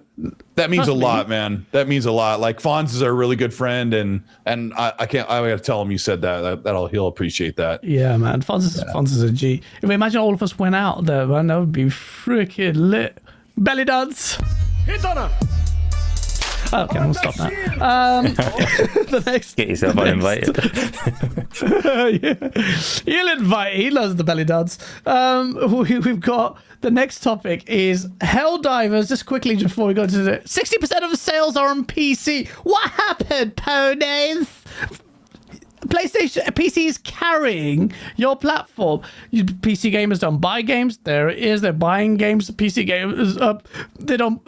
PlayStation's the first party titles. You were repping it rawly, and the PC's carrying it. 60% of sales in North America, but still quite a lot. And the vast majority of sales, I bet, are in that region because it's a co-op multiplayer, whatever shooter game. Acer, Sony looks at this, and day and date becomes closer and closer and closer. That's not a question, guys. I know, I'm just telling you. Yeah, fair enough. Yeah. Wow. It's a bit awkward now, isn't it? Say something. I have a different opinion on that. People are like, PlayStation didn't support this game. PlayStation gamers, console gamers. There's a lot. There's like 250 million plus concurrent Steam users on PC, and this game is only on 50 million PS5. So I think PlayStation gamers hit this one pretty hard compared to what's available on PC. What do you think, Asa? We saw some stats that people were running with that were a little bit ridiculous that said like 1 in 25 people were playing it on PlayStation 5 and 1 in 4 people were playing it on Steam. And I can't remember where this number came from, but it ran over social media and it was ridiculous because 1 in 4 people playing it on Steam would be a stupid number. So yeah, that was silly. The closest numbers that I could take from it were actually really close to this. A couple of weeks ago, they mentioned what their server capacity was. They hit that capacity and we could see how many people were on Steam. And it is like globally pretty similar to this 60-40 split, I would say. And that's a successful game on both platforms. It is a live service game. It is a very different thing to a Sony single player cinematic marquee first party title. So it doesn't necessarily inform their entire strategy going forwards because they do still want to sell PlayStations. But like you say, the console market is changing. The kids don't care for it. So I fully expect at some point, of course, things are going to change. It's like hard to guess what the time frame looks like. But well, they're definitely looking at multiplayer into an even more keen eye, which is smart play. It just is contrary to the narrative and the perhaps DNA of PlayStation. But we will see. Now, the final topic and the sexual one. Dragon's Dogma 2. Your face is so confused. I love it. I love it. Dragon's Dogma 2. Bro, this game, man, it's right now my game of the year so far. We talked about it, Asa. When were you explaining this game to me? You explained it in a way like this is quite deep. I didn't know what we shared it on social, like we talked about here, we had the trailers and whatnot. And I was like, it looks good. It might be really surprise me. But I'm not a high fantasy guy. And I just thought, let me go to New Zealand to play a little bit early and try it out because I was free that day. And I've been hooked ever since. Like, I'm making videos, but I just want to go back and play. And we were playing yesterday with you, Cole, until like 3, 4 a.m. And this game, man, this game is incredible. Like, from visually, yeah. Okay, frame rate, we'll talk. Let's talk about the gameplay first.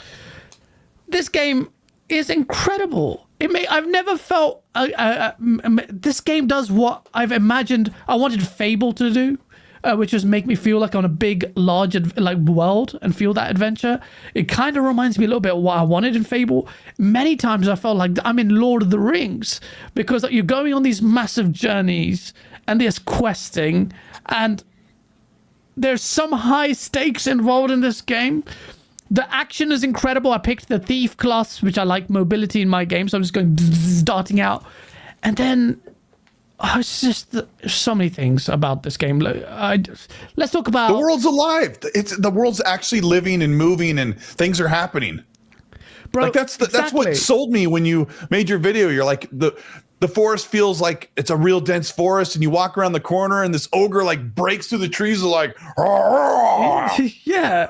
It's crazy. He's like random shit happens. Bethesda. No, it is. It's like The Witcher. The world feels rich. Like people having conversations. They feel like crazy. You get your pawns, where basically which has its own weird mechanics, which and pawns have their own side story. They've visited other worlds. There's like this deep mechanic of hiring different classes, and I hire different ones, and they're always talking about, oh, there's a treasure chest there, or they're talking about the quest, like, oh, this is what's happening, and they're talking amongst themselves, and like different classes as well. I felt like I was in Lord of the Rings, man. Yeah. And there's so much this game does well, and one of the best parts about this game is, if you go out and set off on an adventure, you need to plan it.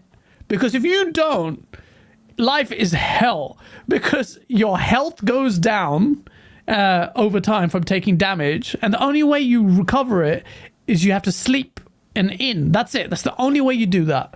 Or a camp. That's not the best part of the game. Or a camp. Best part of the game is just throwing stuff.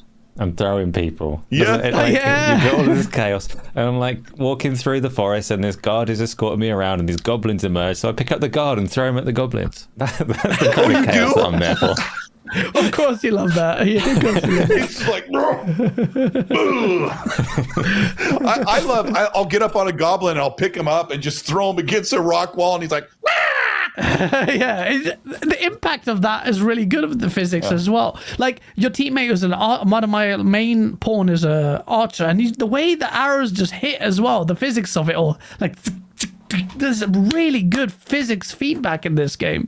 So it's just like, and then you have I can see in many ways this really badly optimized engine, why it struggles in many ways, because there's so much happening. All these trees getting smashed up by massive ogres in a dynamic kind of world with the trees and the grass swaying and the electricity flying out. This is the ultimate game. This is how I felt when I was thinking of Golden Axe, but in the future. Like, this is a very, very special game. Cool. Yeah, like I feel like the Metacritic should even be higher about it. The visuals, like, I think it's beautiful. Like, the detail of the textures, yeah, like of the rock faces and the mountains, they're so suitably detailed. They feel like, like the Death Stranding 2, well, not that level, but that kind of fidelity. The big castle, it sells the scale of it well, the density of the forest, even down to the shores, and you see the water. It's such a beautiful visual experience, complemented with incredible desaturated for my liking, but I'm just forgiving it at this point.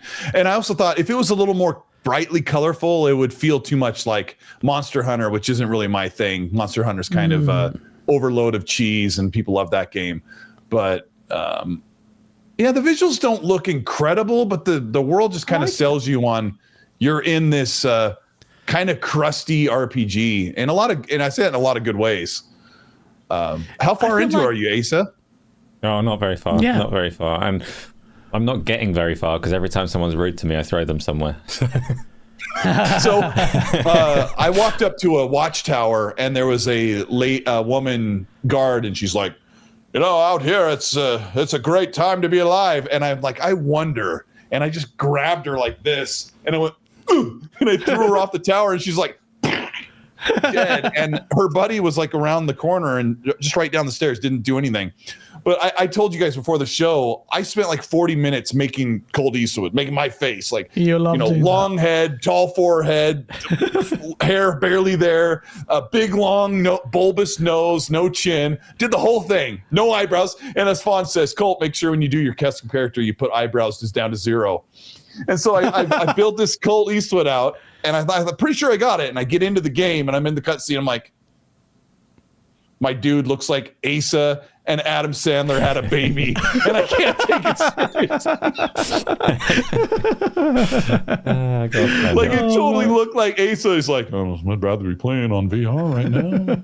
So yeah, it was. It's not what it sounds like. This game just been. Is that what it sounds like? No. But you know how their face is, how your face. Like that in the game, yeah, it's like Ace like, I don't be here. When Colt made me, it's like some kind of weird sexual fetish for him. Yeah, but I made mine look like a Wish version of Timothy Chalamet from Dune. Just made him a bit more Pakistani. You made Timothy Chalamet now Habibi. Habibi, yeah. I had to put a little bit of Middle Eastern flavor in there. I don't even spend that much time on it. But Fonz is crazy. Because our characters are like really small. It's not that small. But like Fonz is really good at creating these characters. He made Mike Tyson. He made Bobby Lee from you. If you watch that, Best Friends. Was it Best Friends? What's it called? Yeah. Bad Friends. Bad Friends. That's it. I was watching that today. He's running around with Mike Tyson and he couldn't get the voice right, so he made it a girl voice. Now, Kith. And bless Fonz, he came down with the flu or something like the day the game came out, and he was like really trying to hold it together. He had like toothpicks in his eyes in the party chat with me, trying to like enjoy the game. He was so sick, and he's like, "Cool, throw bro." What's that? Look on the screen. Oh my gosh. Oh my god, that is you, Asa. That's quite good. No, that's Fonz doing his best to make me, and it looks like Asa. And that's shout out and I Asa made the character like that too. I made it so that close looks like you. He's done such a good job there. Holy shit, man. That looks like you. That's I know crazy. it does. It does, but like in the game, it looks like Adam Sandler and Asa just porked. It does look like that. It does look like that. Oh shit, that's amazing. Fonz says that's not mine. That must be the one I made. Yeah. He's saying it right now. That's the one I made of me. Yeah, and I did the best I could. That. You guys are so good at that. A lot of noise was made about the frame rate. How would you tolerate the frame rate? Because the frame rate is all over the place, man. Now, that's a tough conversation for me to have because I do not like 30 frames, and I am so invested in this game. I'm like 15 hours in about 2 days. I am just tolerating it. Yeah. I don't know. I guess that doesn't like really defraud me or whatever. But I mean, I just kind of like, I don't care. I don't like Obviously, it, but I'm like, I'm just pushing through because the game is just so good.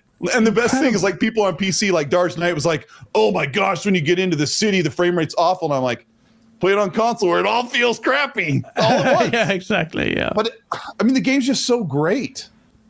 It's such a good game. It's such a good game. And shout out to Red Wolf in the chat too. He was playing.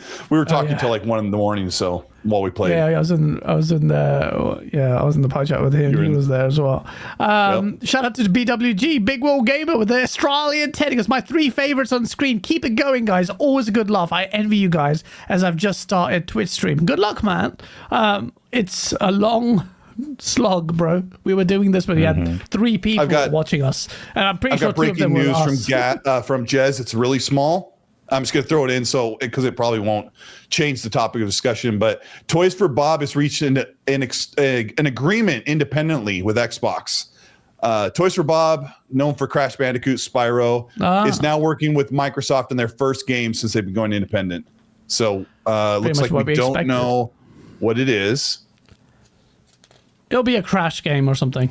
I guarantee you. Why are you talking about it? I I'll wonder. show you my beautiful Dragon's Dogma character as well. Oh yeah, let's get it on here. Here, let's see what you made. I was going for Colt. Don't tell me you tried to make you and it looks like me. What the hell is that? It's That's my guy. Is that And we're going on some Is that X? adventures.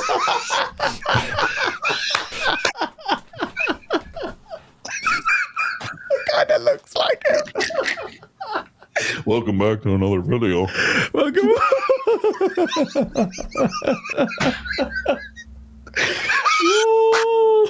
Look at that thing.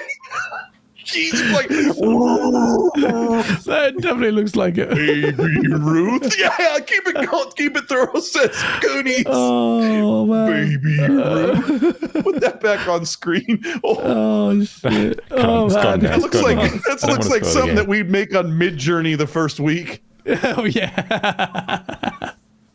Oh my god. Bro, this game is like even like you can remove bits of your teeth and stuff. It's just so much detail, there's so much fun there. And I love the stakes in this game, but lo and behold, the day of actual release, and then the shit hit the fan. Steam tanks, massive, overwhelmingly negative or negative reviews.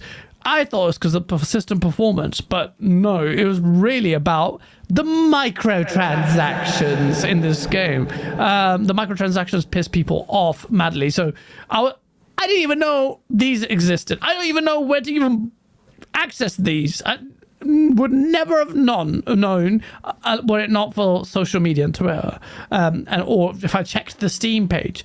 So basically what's happened is there are loads of Capcom, being Capcom, microtransactions where you can fast travel, you can pay to change your character because that's whatever. And there was masses of outrage where they said you just put this a single player only game and you have all these microtransactions in there, and it's just terrible. And there was a lot of wah! And my video is actually about this, which will come out just a few minutes after the show ends. You will see my take on it. And bro, the actual nuance is hard to find, man. It's either loads of people crying about this, like massive outrage, and some on the other hand, a lot of people are just excusing it. Well, it's just Capcom, and with everything, the truth is in the middle. Is it such a big deal? Like, I'll ask you guys because I've got a video coming out on it, but it's good to get your take on it. Is it a good bit? Asa, do you think like the outrage is warranted? In that, I mean, there was a lot of misinformation going out about what you can and cannot do in this game.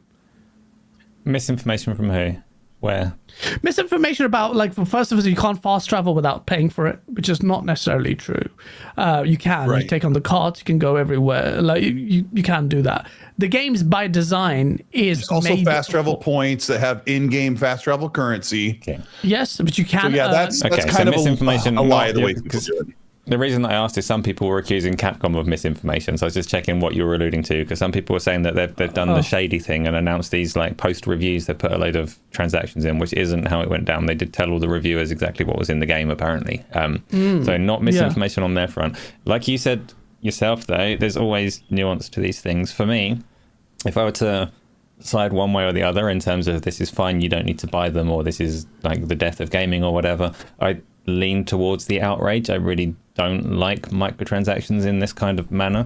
The thing that Capcom have got that's made it really like difficult in terms of optics and perception is these things are here, it's a really good game, so they get away with a lot of it. But there's certain things like their director came out, or the producer of the game came out and said, you don't need fast travel everywhere. In a game like this, the key is to make sure that traversing the world is fun. So we deliberately limit fast travel to make sure that you have to walk around and encounter these things that Colt was talking about, these ogres coming through the trees and all the rest of it. And that's very believable. That's good game design, and I'm all entirely on board with it. But when you then look at it from the outside and say, well, they're stopping you from fast traveling and they're selling ways to fast travel way more frequently, it looks really off. It looks like the design has been influenced by the commercials rather than the other way around. And we don't know from the outside. I like to give them the benefit of the doubt, but I don't. That's a dangerous precedent to set, right? And then you've got Capcom as well. We need to crack down on mods in the PC gaming space. People are getting Chun-Li's nipples all wrong and we can't let this go on, or whatever else they said, right? But they're like, we can't have mods in the PC space. And then a couple of months later, they're selling fast travel crystals and game currency. It's like, well, of course you don't want mods, do you? Because now you're going to sell this stuff. And again, optics make it really hard to separate what is being led by how you make money and what is actually the design of the game. And you can say, I want to give them the benefit of the doubt. I want to say Dragon's Dogma was a phenomenal game. If you completely ignore all of those transactions, you've got a phenomenal game. That's great. But you sign that off for the industry and see how every publisher approaches games going forwards. And if we are, as an audience, accepting of paying for fast travel, then expect to pay for fast travel in a lot of games that were not engineered to be this way. So it's tricky in terms of slippery slope. It's a great point, and it's well said, and it kind of hits the nail on the head there. You want to adopt the by default, which is pro-consumer, which is anti-microtransactions, particularly in a full-priced game that is single player only. This game, I will definitely give it the benefit of the doubt. Not even a benefit of the doubt. It's by very abundantly clear by its design that this game is not intended to be a fast travel game. And you can look at me for proof of that. Someone who doesn't know anything or didn't know anything about Dragon's Dogma. Just before the Outrage came out, in my preview video, the thing I'm waxing lyrical about is, and I give you a scenario in my video where I'm saying, oh, this is an incredible encounter. I had to walk all the way back to my base and the stakes are so high and they had an incredible story. There's evidence right there if someone doesn't know anything really much about Dragon's Dogma, talking to you about the real quality and spirit of what Dragon's Dogma is about. And people haven't bought the game, let alone played it, and they're whinging about the. And I want to make sure I ride the proper line because I don't have one set opinion about the microtransactions. Yeah. It makes me think about my friend. I remember a long time when my friend said, "Oh, I spent $5 real money on the Xbox store to buy the Porsche Need for Speed because I didn't want to wait to earn it in game." I'm like, why would you? Oh my gosh, I'm thinking, man, I was lucky to scrap up the money to buy a new game. Why would I spend extra $5 when you're supposed to be playing the game? I remember saying that to him, and he's like, well, it's $5. I wanted it. And I was like, yeah. And there are people that are playing single player games that will gladly pay $2, maybe 3 times to be able to fast travel when they really need it. There are people in Fallout 76 who will pay $2 or $1 to get a kit that will scrap the stuff you have in your backpack so you can fast travel home and get moving on the game. People, if you don't want to do that, my problem is if they start building games where the mobile market does, where they make it really difficult to move forward. And Candy Crush is one of the most egregious ones where you get to level 40 and you can't get any further until you start spending some money because it gets so hard to get past some of the fabricated walls of difficulty. So I don't want them to do that, but I think you're right. Generally, people, we're all on the same page that we don't want this to set a precedent and people see that. I think actually there'll be a warning sign for a lot of developers doing this because of that. The backlash was considerable for a game that had really high critical reception. It's a Steam where it's faltered massively in the eyes of the public. But, like Fonz is saying in the chat, I don't know how true this is. I think many people don't understand. He says that you can't even buy a bunch of fast travel crystals or microtransactions. You're limited. And really, the idea is you're paying to basically cheat, because this is a single player mode. It's like cheat mode, and it's against the spirit of the game. You're actually lessening your experience. Font says it's true. So you're lessening what makes Dragon's Dogma good for the purpose of actually basically using a cheat mode. So it's silly, but Jen, in the chat says, it's not that bad. He goes, oh, you want to heal that, be 99 cents. It's nothing like that. That's where the hyperbole comes in.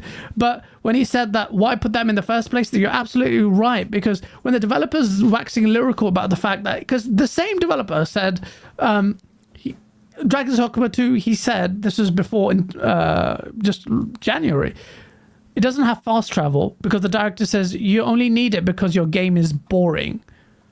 So the Dragon's Dogma 2's director says you only have fast travel because your game is boring. But then not only do you have it, you put it also charge for it. And it's just a slippery slope there. And you don't want, and Capcom are known for this. With Resident Evil 5, they put the arena mode. Basically, all the content was there, but they locked it off. And they're notorious for this. So on that side, that's the nuance of it. But it does, the microtransactions also do a disservice to the spirit of the game. But reality, there were people like, oh, I cancelled the game. Okay, your pre-order of the game, whatever. I don't even know to this day where you can get this stuff. The game doesn't even put it out there. You get games where they make it very, very obvious. Here it is, whatever currency. There's so many. We're so used to them now. I don't even know. I don't see him. I'm level 17 right now. I've been playing. This is like, for me, this is the danger, because I approve of those people that are standing on principle, saying I hate microtransactions, so I'm cancelling my pre-order and all the rest of it. What you're saying right now is, for me, an example of how a good game can cause a problem. Because Gran Turismo had microtransactions, and you were way less quick to defend them in there, but it's a similar scenario. They don't impact your experience particularly, right? They don't shove up all over the screen and all the rest of it. But actually, they do. They do. Less, not much. But this one, think about this it. one Right, has a store right when you from look the on the title get-go. screen, right? This one has a store on the title screen. When you start it up, it's got an online store link on the PC version at least. So it is there. It is present for you. And it's not, and I'm not having to go at you saying this. I'm not trying to call out something you said in the past or whatever else, but typically when you have a really good game and it comes with some malpractice, people are very forgiving because it's a very good game, and that's how these practices kind of spread. And this is a very good game, so a lot of people are like, wow, it's a brilliant game, so don't worry about the microtransactions. That's not, Let people worry about the that's not what I'm microtransactions and saying. be loud about it, because it's good for us if they are. Absolutely, and I'd adopt that policy, but I'm not even actually saying that. And in Gran Turismo, right from the get-go, in my video, which I actually streamed, right from the get-go, everything is locked off. And the first 3 cars you can buy are bloody hybrids. And if you see it there, locked off, right there from the get-go. There is nothing at all in Dragon's Dogma that suggests or promotes buying it. Your start menu is the first time I've heard of it. But when you're in the game, nothing. Yeah, you don't get all. recommended or Not even close. Sold. Yeah. A lot of the complaints, like, oh no, it's Alex has been, soapboxing about this, and he wants to kind of clean and declutter this microtransaction problem. His stance is it's a $70 game. Why are there microtransactions? Yeah, that's a valid point. That's a valid point. This is an industry-wide acceptance that you can have a $70 Forza Horizon 5 game, and you can pay $3 or $5 to get a 5 or 6 car pack if you want. Good. It's not good. But I think Forza Horizon might have some cars that are not available in game unless you buy a car pack. Maybe they do. I don't know. They do. It's hard for me to give my opinion on this, because I've been gaming, let's say the past 20 years, where microtransactions were kind of more of a thing, right? I have almost 100% never paid for microtransactions for stuff that you can get in a game. I can tell you with 100% certainty, I've never paid for something that you can earn in game just by playing the game, or that you would have to wait for. Now, I've bought skins. I bought the Ninja Turtle skins and stuff that are temporarily available, but you can't earn those for Fortnite, but you can't earn those typically on the item store. Like, so I Well, bought a nice few way to play. cosmetics here or there, but I don't pay to speed up the progress in a game where I'm supposed to be playing the game, and I'm extremely cheap. I'm a very cheap and frugal person. I will never pay to get extra ammo or repair kits or whatever it is. I'm just way too cheap. So it's hard for me to say, here's my stance on microtransactions. I'm like, hey, if it's not going to ruin my experience, spend all you want on your game. Go ahead and skip half the game by fast traveling everywhere if you want in whatever game we're talking about. That's a you thing. That's kind of where I'm at. Does that make me a bad person? No, it doesn't make you bad. Magnum in the chat goes, Gaz is capping for microtransactions. This is why deaf people shouldn't be allowed to watch this freaking show, bro. Why are you listening to this then if you don't even hear the words that are coming out of my mouth? If anything, I sounded like I was capping for it. I'm literally telling you I'm against it. It goes against the spirit of the game. It's unnecessary and returning to the developers, the directors are completely being hypocritical. And then it goes, but Gaz is capping for microtransactions. This is what I'm saying, the single digit ID morons. And my videos about this going scathing because I'm not deaf, I'm just dumb. But bless Magnum's heart, he's in my chat a lot, and sometimes he just kind of has a hard time. Yeah, but maybe English isn't his first language. I have to keep. This is exactly what was happening on social media that was frustrating me. That didn't allow for the nuance here. That no one is excusing it, but we're trying to give you the context of it. Again, it's wrong. Capcom shouldn't have it. It's a single-player game, and it's a $70 full-price game. It shouldn't be there. Hold on. Well, let's attack it from this direction, because you and I, and even Fonz's in the chat writing a lot of stuff about it. We all kind of have different opinions. We kind of line up in the same way, but I don't think we have that. Let's talk about this.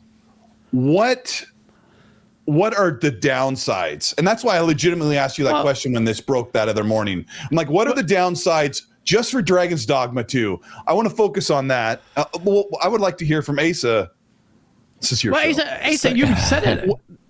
What are the downsides in terms of the industry rather than specifically to Dragon's Dogma? You're right. Don't go to the industry precedence thing. Like, I agree with the precedence thing. So, but I want to know, like, what are the downsides of the microtransactions regarding Dragon's Dogma 2?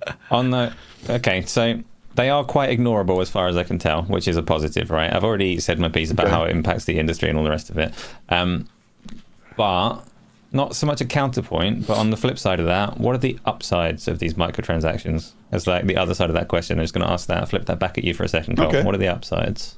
And I'm not saying this to say here's my stance. I just want to open the conversation because it would be good to know like what the worst part. So what you said, what's the upside of it? There's no upside. It ruins the game. There is an upside. Like someone could spend $2 or $3, the $1.99 or whatever, and say, you know what, I'm all the way over here on the map, and I need to get down here, and you fell right into my trap. Good. So, I'm not trying to make a stance. I'm stuck all the way up here. It's going to take me an hour to get all the way down here, and my health bars are here because I can't get to a place. I don't have a camping kit. I'm going to buy a camping kit or a fast travel stone. Okay. There. So go ahead. That is the answer to my question. That's the downside. That feeling shouldn't exist in a game. You shouldn't pay for a game, get to a point where you're thinking, well, I could do this quicker if I pay money, right? And just having that feeling, having that nag, that takes away from the experience for me. Literally, it does. I hate that about games, right? So it's just, it's psychological, but that is detrimental to me. The other thing about it, I can't remember what the other thing about it was. That was it. And this is a common thing that you see whenever microtransactions come up on any game. Yeah, I mean, that's my answer. But whenever microtransactions come up, there's this theory that... and Gran Turismo is another good example of this, because a lot of people argue in favor of microtransactions, saying if somebody hasn't got time but they've got money, that's their prerogative. They can spend their money. Who are you to stop them? Like, if they want to do that and save some time, good for them. Gran Turismo used to have an arcade mode included in the game for people that had less time to play it. It has never been a good approach to say, well, this person's got less time for a game. I know, let's charge them more money. No, you can design around time constraints in much kinder, more consumer-friendly ways than charging extra for it, because that doesn't make sense to me. But that doesn't, and it does the game a disservice. It really does. Like, And this is where I have so much respect for From Software, who are the antithesis of the rest of the industry, where they have more than enough content in their games to actually justifiably charge for this stuff, like Armored Core with all the different modules and everything. And from Sekiro has so much content just even hidden within the game world because there's so much abundance there. And then you have this precedent, and this, and you hit the nail on the head there, that we keep pandering to that. One microtransaction that's very egregious in this, though, Fonz, you can correct me if I'm wrong, but this thing shouldn't exist. Creating a new character, you need to pay for that. Why is that even a thing? Oh yeah, that's another one. That's another really sucky one. That's the big one. That's the big one for me. Yeah, if you were like level 15, you're like, I want to start over, you have to pay a microtransaction. Why? That's the dumbest thing. And they did that on Resident Evil, I think, as well. Fawn's saying you don't need to pay for it. He's also saying you're restricted to buying one fast travel stone from the microtransaction store. I don't know how they do that, but you can do it in the game. I don't know how you do it in the game, but apparently you can. I notice Alex says on a mechanical level, Capcom has added anti-cheating into single-player games, which lock you into one save file, impacts the performance, the de novo thing, and protects the microtransactions. And that I completely understand. Shout out to you, Aztec, in the chat.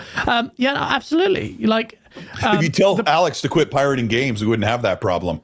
Alex is allowed to pirate this one. I'm just kidding. I love it when Alex says, I'm just going to pirate it then. And then people go, how dare you? He riles. I love it how Alex is he's a pillar of the community. He's like, here's my opinion. What do you think? Oh, you want to fight? I got a video for Thursday. And I just watch it all go down. Pirate awesome. every game in the chat. There's obviously a lot of nuance there. And then there's a lot of information and misinformation. But, you know, the fact that it's still there, like, and Fonz is in the chat saying, no, it's in the game, there's more to this conversation, it's hard to type it. Shut up, Fonz! Type it, or shut the f up. He's really sick, man. Oh, sorry, I'm really bad. I'm just taking the piss. But you guys are missing so much. But this is the problem, Fonz. The studio invites this kind of discourse by monetizing this stuff. It'd be much easier to get rid of it completely. It shouldn't be there. And the fact that it's in Dragon's Dogma 2 is bewildering. Was it worth it? I wanted to talk to the director now. Like, was it really worth it? Was it really worth it to put that in there? Maybe the money talks. And it might be a little bit cruel because it might not have been his decision whatsoever. This is what I mean when I say I want to give him the benefit of the doubt. I want to take him at his word when he's saying, like, the reason that they implemented fast travel and stuff the way they did. He might have had no say in this whatsoever. Yeah. I mean, it's been a long time since I played a game where I felt really like overwhelmed. Like, I was out, my health bar is at 30% and it wasn't going to go up until I found a campsite. It's dark and there's ogres screaming in the bushes, and I'm like, I felt really perilous. And I haven't felt like that since I played like Fallout 3 and Fallout New Vegas, where you're like, oh my gosh, there's a freaking bedroll laying next to this burning garbage barrel. Like, I can finally rest, and because I really need it. And that peril is part of what really sells me on the game. When Asa made that phenomenal point that when you're thinking in your corner of your mind, like, oh man, I could grind out for an hour, or maybe that microtransaction is going to save the day. It really hasn't entered into my thought process, so it doesn't affect me, but you nailed it. You nailed it when you said that it ruins that flow. I think people who have the mindset to do that, I'll just don't buy the game, because that's the spirit of the game. Like, when it turns at night, bro, for the first time since maybe World of Warcraft or something, where I felt like I was in this game world, it turns deep, it's dark, my team is all struggling. So sometimes I was trying to call them out, not fight, and they just run off and some stupid idiot gets killed, which is a nightmare. But it's just like, I understand now. Hold on. Go ahead. So basically, you're in the night. I'm looking at the map now. I'm looking into this detail, like looking at trying to chart a plot my way through to back to town. It's crazy. I have no health, and just to get we have to wait time of day, and it's crazy at night. It's crazy. You have like these like skeletons. You've got these sorcerers come in with the ice things. So many the gigantic freaking minotaur comes out of nowhere. Like I've got it recorded and just does crazy shit. Do you know what a chimera is? Yeah, it's a mix between like different animals and shit. Yeah. Yeah, I saw one. It's a lion with a goat's head on its shoulders, Oh, and damn. then a snake tail, like a snake's head for a tail. Oh shit! It was like the size of like 2 school buses, and it came up to me, and the snake spit out purple spoo, Jizz. and like killed me immediately. It's something in Greek mythology. Zocker would know because he flings yogurt for that stuff. Greek yogurt. No, but yeah. Shout out to Hold on, I gotta interject. That Fawn's explaining if you buy a microtransaction, like you want to buy a fast travel stone, you buy it and then it says sold on the store, on the Steam store, which I would assume is the exact same for the Xbox and PlayStation store. If you spend $199 and buy a fast travel stone, it says you own this. So you buy it once, you can't buy a second one. So they're giving you a one-time purchase of a cheat mode, which cheats used to be for free. Yeah, but I mean, even then, it's just like one is more than enough anyway for this kind of. And there's like $30 worth of microtransactions in there. Yeah, and so it's just like that. But the game itself is really good, and this puts a sour taste in its mouth. And I think just we should err on the side of being pro-consumer, but actually have the conversation because there's so much nonsense out there, bro. In my video, I'm just. My video's out. It's going to be out as soon as the stream ends, and you can see me just laser people because some people don't understand. That doesn't. I'm not excusing it. But it's not as bad as people think it is as well. Like I don't think it deserves the overtly negative, but at the same time, I'm like, well, let Capcom learn that lesson. So yeah, I'm not going to cry, shed tears for them, but for the people who are not enjoying this game, because. Not for the people who want to take a stand. If you want to take a stand on this thing, go for it. But for the people who think the game, and this is what I saw, is laden with microtransactions, it's not even remotely close to that. Just get that right. But such a good game. Such a fun game. Very last thing that I'll say on the microtransactions is just when you mention that about taking a stand and not. When I say I don't attack the people that are taking a stand, that are cancelling their pre-orders and all the rest of it. I say that because without those people doing that, none of the protests mean anything. If it's just social media noise, but everybody goes out and buys it and loves it, doesn't mean anything. Nobody cares about the social media noise, right? So you do need some people that are principled if you actually want to send any kind of message whatsoever, in combination with the words that kind of explain why people are pissed. So.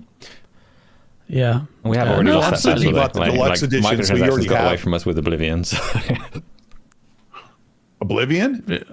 Yeah, that's started the whole thing. Granddaddy. Oh, jeez, yeah. I didn't know that. Fawn said you bought the deluxe edition, so a bunch of this stuff came with your game. But like, is this stuff on my backpack and I didn't know it? I mean, I don't even want to fast travel in the game because I feel like I played Red Dead Redemption 1 and 2, and I never took the cart or fast travel because I wanted to be in the world always. You can't fast travel. You pay a fee, get on the back of a car, which I think is really cool. Then you press Y to doze off, and when you doze off, and then you get interrupted with for a battle, and it's really cool. And sometimes you don't, and it's just I like that. Just go in and sleep. It's just a good game. It's just such a good, fun game. Like, for me to be sold on high fantasy like this, I can't wait to play it. I just constantly think about the game. I know. I want to play it right now, but you're making me do this show. Sorry, man. I'm so sorry. No, hey, the Black... You stop it. The Black John says that those items are in our storage at the inn. Well, I didn't even know that, but now I'll go use them. I've got deluxe edition, so yeah, maybe. Hush Old Girl, thank you for the $5 super chat. Would you give up 30% freedom, aka things you can do, on Dragon's Dogma 2 to replace it with a showcase graphics? No, I prefer the last Zelda games freedom over graphics. Absolutely. No, never take a playability and gameplay over just graphics, especially with Dragon's Dogma 2. But the graphics are great, but the game's performance sucks. But I like it. I get it. It's janky in other places. All that stuff's won me over and made me ignore the performance, which normally I'm just like, normally I'm like, what the crap's going on here? Yeah. But the game has to be so good for you to tolerate that stuff. And it is pretty bad. The frame rate can be really bad, like especially in town. Case in point, Final Fantasy VII Rebirth, really highly scored. The performance isn't great. The game doesn't look good in performance mode, so people are playing it at 30, and they love the game because it's just a good game. Yeah. Absolutely. We don't get enough of that lately, it seems like. It doesn't, and it's even 4090s are struggling in many areas with this game apparently because it's just badly optimized or whatever the reason is. But the game is great. It's Fonz's fault. Yes, it's bloody fonts for sake, fonts. I don't know what we're blaming you for, but yeah. Because he has a 4090, so it's his fault that the game. Fonz put the microtransactions in, and he made the performance bad because he had a beast PC. Yeah. Thanks a lot, Fonz. Slim Pickens asks, performance has been mentioned a few times, so how bad is it? It can be in town, it can get really down, but honestly, it shouldn't stop the enjoyment of a game. I can confirm, for me, personally, it hasn't stopped my enjoyment of the game.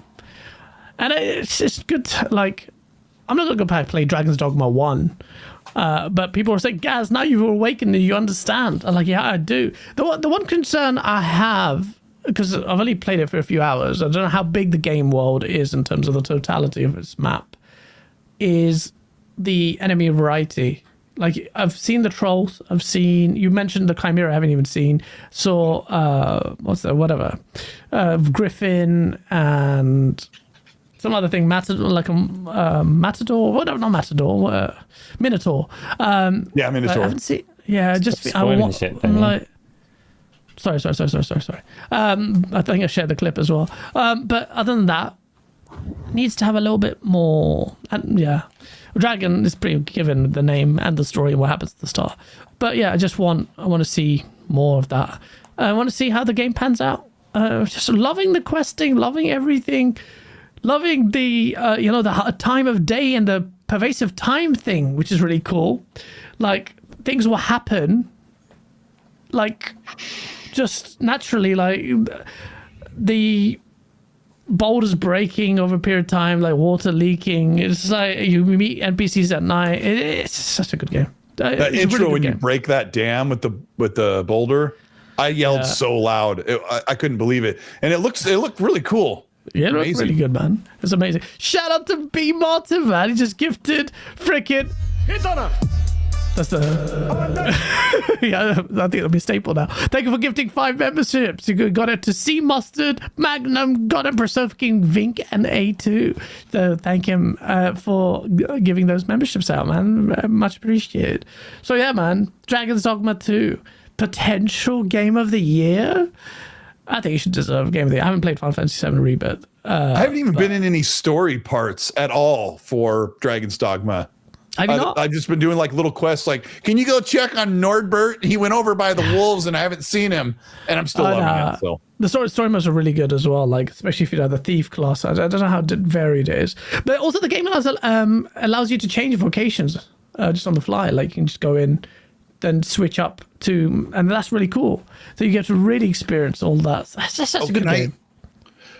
So I was like 8 hours into the game, and I had one thing where you hold the bumper and hit X, and I can light my dual daggers because you won me on your video, and so I can light that, and then I've got fire daggers, and I'm like, this is amazing. This is all I need to know.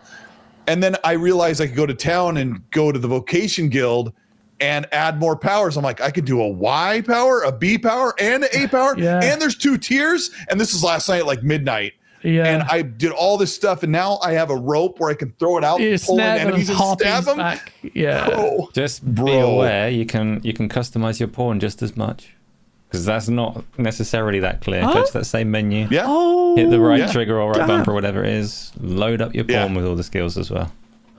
Like, I was already good with what I had. I thought. What's that? Can't remember. Did you change the pawn's profession? Oh, I didn't know you could do that. Oh, it's amazing. It just like blew open for me like 8 hours in. I was like, what? I have a launching jump I can do. I have a spinning where it's just crazy. I'm just Alphonse says you can customize and change the vocation of the pawn. Oh, and I gotta say, so this big burly guy with a bear hood thing on and a big black cloak, he goes up and he goes, oh, I'd love to go with you, master. And I go, okay, and I talk to him, and it says pawn owned by Jez. I'm like, oh, he's like level 54. I'll hire him. So I hire him, and he starts running around. He's doing magic, throwing a sun in the sky, lightning firing down on the ground. And I'm like, this guy's awesome. I look over, his name is Rand. Just made Rand in the game, big beard, and he's been rolling around with me not rolling around, well, maybe later, but yeah, it's been It's such a cool game, man. And yeah, I love it. Love it. It's such a great game, man. It's good to get this kind of game. You very rarely get this I kind needed of game. this. Yeah. I don't know, man. Like, this came as a massive surprise to me. And it's a really, really, really, really good game. And for me, at the moment, it's a front runner for Game of the Year. But we'll see. Read what Fawn just wrote. Mike Tyson has always given me gifts in the game. It's scary. What? His pawn looks just like Mike Tyson. It's so good. It's so good. Shout out to B Martin, who just became a member as well after giving all the memberships. Shout out to you, man. Welcome to the family, bro. But yeah, man. Just gotta play some freaking Dragon's Dogma 2, man. Enjoy it. And if you want to take a stand, do it. Do it. I hate you. No, play it, don't play it. I don't know what to tell you. Yeah. And trust me, it's a lot of it's overblown. It's now sitting at mixed, so it feels like the outrage is like kind of died down a bit and it's been mediated a little bit. Again, let Capcom take the heat, because I think many of them, they deserve it. Danny Passion chatted to he was excited about it, but after the reviews, my hype is gone. But the reviews were really good. It feels like I'll be buying another broken $70 game. Should I buy it now? Wait, it's not broken. In terms of performance, perhaps it's not ideal. When will they fix it? I don't know. But the reviews have been very good. It's sitting like an 88, 89 meta or something. So, nah. It doesn't matter. Shout out to King Thrash Gaming in the chat. Thank you for the super chat. He goes, Dragon's Dogma is a great RPG. It's a PlayStation quality game. Glad to see it gets a high five. Shout out to King Thrash. King Thrash is probably saying this is a first party PlayStation game. Through Venomous Viper, what's up? Good to see you, man. Nice logo. But yeah, chat. Thank you so much for this is an incredible show, man. It was so just friends chilling, making memes. And then we've got Just James as well. Thank you for being a member for 5 months, guys. Has anyone played Final Fantasy 14 yet? I've just started on Xbox and ain't got a clue what the hell is going on. Help me. I haven't played Final Fantasy, but Newest was saying that it was really, really good. And it's almost like there's a lot of stuff that you'd expect in a single player game, like with cutscenes and whatnot, and proper story mode. You don't have to play with other people. Have you played Final Fantasy 14, Asa? Not recently. I have played it a bit, but you're right. It's for a long time it was held up as one of the best kind of modern Final Fantasy games. If you can get through it, they've got lots of features in there so that you can play it by yourself if you don't like other people. But it is an MMO, so you'll have more fun if you do play with other people. As for what you do on it, I don't know. Follow the quest markers until you get to the end. Apparently it gets really good once you get past the leveling experience. So grind through it if you're enjoying it. Just don't have time for these games now, man. That's crazy. Dragon's Dogma time. That's what it is. Yeah. Vink says Rise of the Ronin is a PlayStation quality game, and also that horror. yeah. On that note, chat. Thank you so much. If you enjoyed the chat, please smash the like button. Before we go, Cole Eastwood, what's in store for the Coastress? The Coastress for the Mostresses. The most. I'm kind of workshopping a video about Unreal Engine 5 because if it can reduce the development time and make games look even better all at once, like that's really good news. And it's been a rough 4 years in the gaming cycle, like for delays and stuff. So I might be working on that video this weekend, but other than that, I'll be back for X and C on Monday and,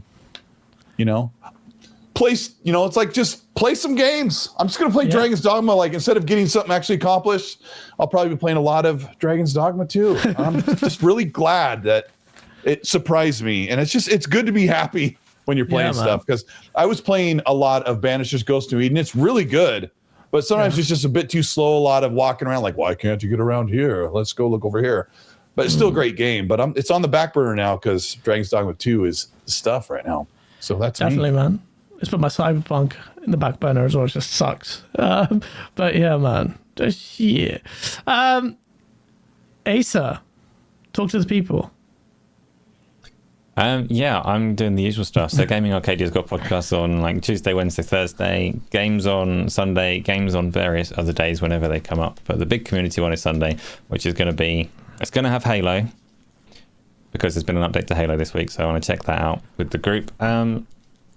And yeah, playing Dragon's Dogma, playing Final Fantasy, playing various other bits and pieces. There's actually loads going on, but that's all I'll say for the time being. Yeah, no, you got a lot going on. Sorry, Isla, I see you there. Thank you so much for posting the links in the chat.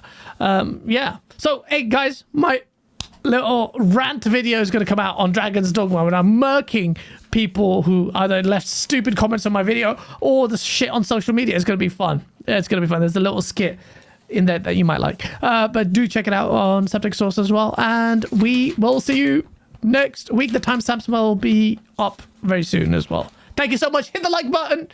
Thank you for the support. Thank you for the members. We love you all. And we'll see you next week. Yeah.